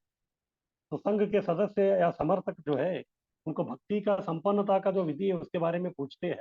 फिर भक्त उनको बताते हैं कि नहीं नहीं, आप जो इधर गड़बड़ कर रहे हैं इसको जब सुधारिए तो फिर आपका अच्छा होगा। आपको जब ऐसा करना है, ये इतने बजे आपको उठना है, ये करना है, वो करना है, उनको ऐसे फिर से वो प्रश्न करेंगे तो उनको फिर से मार्गदर्शन करते हैं। फिर उसके बाद घूमते हैं। हरे कृष्ण उत्सव में आजीवन सदस्य तथा मित्रों को आमंत्रित करते हैं। अभी भारत में जो है अलग अलग प्रकार के उत्सव मनाए जाते हैं।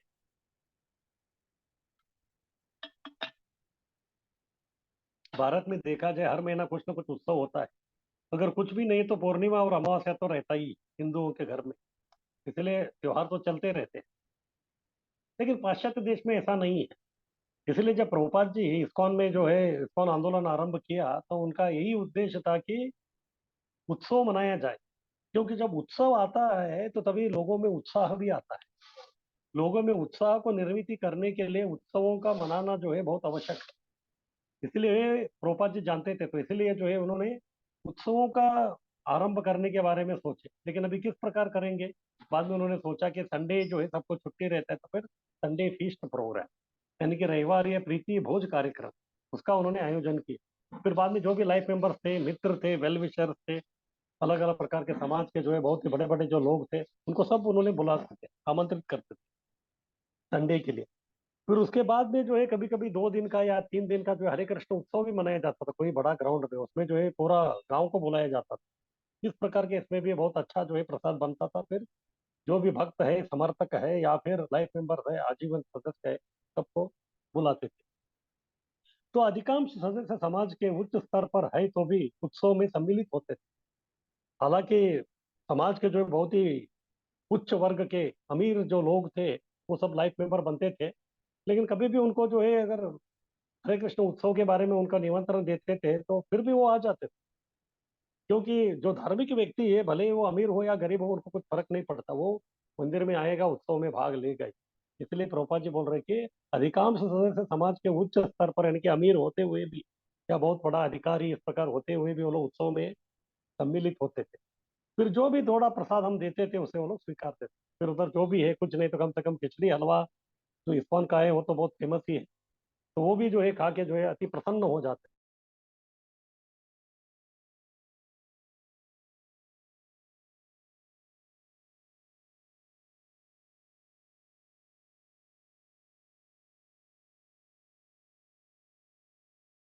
कभी कभी हरे कृष्ण उत्सव कई जगह में चलता था और मैन पावर बहुत कम था, लेकिन फिर भी क्या शक्ति थी प्रभुपाद की मालूम नहीं, तो भर भर के लोग आते थे बस।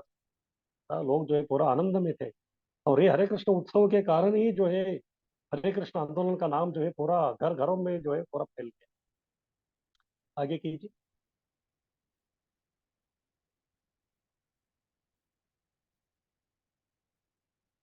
उसके बाद ये भोजयते, जैसे आजीवन सदस्य का मित्र जो है उनको मंदिर में बुलाते थे उत्सवों में, या फिर हरे कृष्ण उत्सव करके किधर तो ग्राउंड में बनाते थे तो उधर आते थे।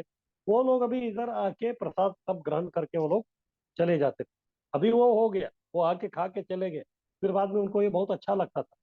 फिर कभी कभी जो है भक्तों से मिलते थे, फिर वो बोलते थे कि इस प्रकार का कार्यक्रम आप हमारे कॉलोनी में करेंगे क्या, हमारे घर में करेंगे क्या, या हमारे संस्था में करेंगे क्या, हमारे इधर करेंगे क्या। इस प्रकार से भक्तों को वो बुलाते थे। फिर उधर सत्संग का कार्यक्रम होता था। तो आजीवन सदस्य तथा मित्र भक्तों को सत्संग करने के लिए बुलाते थे, और जब बुलाते थे तो फिर प्रसाद खिलाते थे। तो इस प्रकार से भूखते इधर आते थे तो खाते थे, फिर उधर जा बुलाते थे तो फिर उधर उन्हें खिलाते थे। तो इस प्रकार से जो है इस्कॉन में जो है ददाती, प्रतिगृणाती, गुह्यम माँ कहती, प्रोच्यति, भुंक्ते, भोजयते, ये जो 6 प्रकार के जो प्रेम के आदान प्रदान का जो क्रिया है ये सब चलते थे। और ये सब चल चल के कर करके जो है हर सदस्यों के बीच में जो एक प्रकार का प्रेम का व्यवहार हो। इसलिए हम लोग भी देखते हैं, जो अभी जो है 50 साल के ऊपर इस्कॉन हो गया, तो 50 साल से आने वाले लोग भी है, आज भी जो है प्रेम से रहते हैं। कुछ लोगों के बीच में संबंध जो है 50 सालों का है, लेकिन प्रेम से रहते हैं बहुत। आगे की।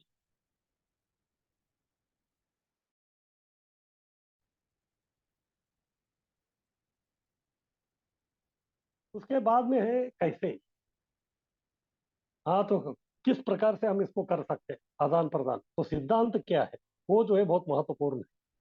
तो ये सब करने का सिद्धांत क्या है, क्यों कर रहे हैं हम लोग एक प्रेम का आदान प्रदान। ये प्रेम का आदान प्रदान करने से हर एक के हृदय में जो है कृष्ण भावना का जागृति करना है, तो यही मुख्य उद्देश्य। इसलिए हम लोग भी लोगों को बुलाते हैं, प्रसाद खिलाते हैं, फिर थोड़ा उनको बताते हैं और जप के बारे में बताते हैं। तो इसका मुख्य उद्देश्य एक ही, सिद्धांत एक ही है कि कृष्ण भावना का जागृति करना। यह 6 प्रीति के लक्षण कृष्ण भावना को जागृत करता है। तो संघ का महत्व क्या है, भगवत गीता में कृष्ण कहते हैं संघात संजायते काम। किस प्रकार का आप संघ करते हैं उस प्रकार के आपका मनोकामना आते हैं। अगर आप भक्तों का संघ कर रहे थे, मुझे भी भक्त बनना है, वो मनोकामना आता है। अगर आप अभक्तों का संघ कर रहे हैं तो मुझे भी शराबी बनना है, मुझे भी जुआरी बनना है, इस प्रकार का मनोकामना आता है। इसलिए जैसा संघ वैसा रंग। मनुष्य जैसा संघ करता है वैसा उसका इच्छा महत्वाकांक्षा विकास होता है। हाँ, किस प्रकार से वो संघ करता रहता है, उसी को देख देख के जो है व्यक्ति उसी प्रकार का इच्छा रखता है, इसी प्रकार का महत्वाकांक्षा रखता है। जैसे हम लोग देखते हैं, अगर किसी को जो अच्छा क्रिकेटर बनना है तो फिर क्रिकेट खेलने वाले लोगों के साथ उनका संग रहता है। फिर उनके साथ रहेंगे, बैठेंगे, उठेंगे, वो कैसे खेलेगा वो देख देख के उनका संग कर करके ये भी जो है व्यक्ति एक दिन अच्छा क्रिकेटर बनेगा। या किसी को जो है संगीतकार बनना है तो फिर संगीतकारों के संग करेगा, फिर वो किस प्रकार रियाज कर रहे, क्या कर रहे, वो सब जो है उनके संपर्क में आ के वो किस प्रकार कर रहे हैं, वो सब देखते देखते देखते देखते संग करके उनके जैसे बने। तो इसी प्रकार से अगर व्यक्ति को भक्त बनना है तो फिर भक्तों के संग में रह के भक्तों का आचार विचार रहन सहन, उनका जीवन शैली कैसे करते क्या करते हैं, ये सब करने से वो व्यक्ति भी भक्त बनेगा। इसीलिए इधर बोल रहे जैसा संग वैसा रंग। मनुष्य जैसा संग करता है वैसा उसका इच्छा और महत्वाकांक्षा जो है वो विकास होता है। मनुष्य की पहचान उसकी संग से होती है। तो इसीलिए कुछ लोग बोलते हैं आप कौन है मत बोलिए, केवल आप बताइए कि आप किसके साथ रहते हैं, इससे मैं समझ जाता हूँ कि आप कौन हो। अगर आप बोलेंगे कि मैं हमेशा जो है ये 4 लोगों के साथ रहता हूँ, फिर आपको मालूम है कि ये चारों लोग शराबी है, तो फिर ये व्यक्ति भी क्या होना चाहिए, ये शराबी होना चाहिए। तो इसी प्रकार मनुष्य की पहचान जो उसकी संग से होती है। अगर ये व्यक्ति वो शराबियों का संग कर रहा है तो फिर ये शराबी नहीं है ऐसा हम लोग जो है सर्टिफिकेट नहीं दे सकते, इसको शराबी होना है। इसी प्रकार से अगर ये 4 लोग इस्कॉन में जा रहे हैं यानी कि ये 4 लोग जो है वो भक्त होना ही। तो इस प्रकार से मनुष्य की पहचान उसके संग से होती है, कहाँ वो संग कर रहा है। इसीलिए सामान्य व्यक्ति को भक्तों की संग करना होगा। इसीलिए अगर किसी को जो है भक्ति करनी है तो फिर उसके लिए एक ही मार्ग है। लोग जो है भक्त कैसे बनेंगे, जैसे वो संग करेंगे। इसलिए वो भक्तों का संग अधिकाधिक करेंगे तो फिर उनको भक्ति करने की चांसेस जो है ज्यादा होगा, वो भी भक्त बनने के चांसेस ज्यादा होगा। इसलिए सामान्य व्यक्ति को भक्तों की संग करना होगा और भक्तों को भी जो है सामान्य जो व्यक्ति है उनको अपना संग देना होगा। ये दोनों तरफ से। कभी कभी जो है मंदिर में आजकल जो है बहुत लोग आ रहे हैं। हाँ, ये स्पेशली कोरोना के बाद जो है वो हिंदू जागृति कितना हो गया मालूम नहीं, लोग भर भर के आ रहे हैं। अभी वो आ रहे बोले तो उनको संग देना हमारा काम है। और जब तक हम उनको संग दे के उनका मार्गदर्शन नहीं करेंगे तब तक वो लोग भक्त नहीं बनेंगे। तो इसलिए जो है वो लोगों को भी भक्त बनने के लिए अगर आना है तो आ रहे हैं, तो फिर उनको भक्त बनाने की जिम्मेदारी भी हमारी, वो उत्तरदायित्व तो हमको लेना पड़ेगा। इसलिए सामान्य व्यक्ति को जो है भक्ति की संग करना होगा। भक्तों का संग जितना करेंगे उसका वो व्यक्ति भी जो है भक्त बनने का चांसेस ज्यादा है। जैसे आप अपने जीवन को देख सकते हैं, आप क्यों कैसे भक्त बन गए, क्योंकि आपको भी कोई व्यक्ति संग दिया, कोई समय दिया। तो इसी प्रकार से जो नए लोग आ रहे हैं उनको भी आप जो है अपना समय देंगे, उनका अपना संग देंगे, तो फिर वो व्यक्ति भी निश्चित रूप से वो व्यक्ति भी भक्त बनेगा। यही सिद्धांत है, यही कृष्ण भावना की जागृति का असली मूल सिद्धांत है। आगे कीजिए।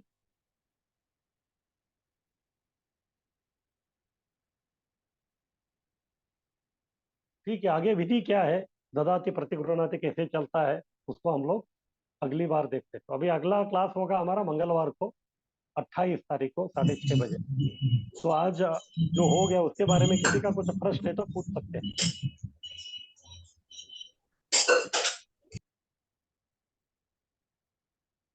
आज का जो हमारा चर्चा हो गया विषय का, उसी के बारे में किसी का कुछ प्रश्न है तो पूछ सकते हैं।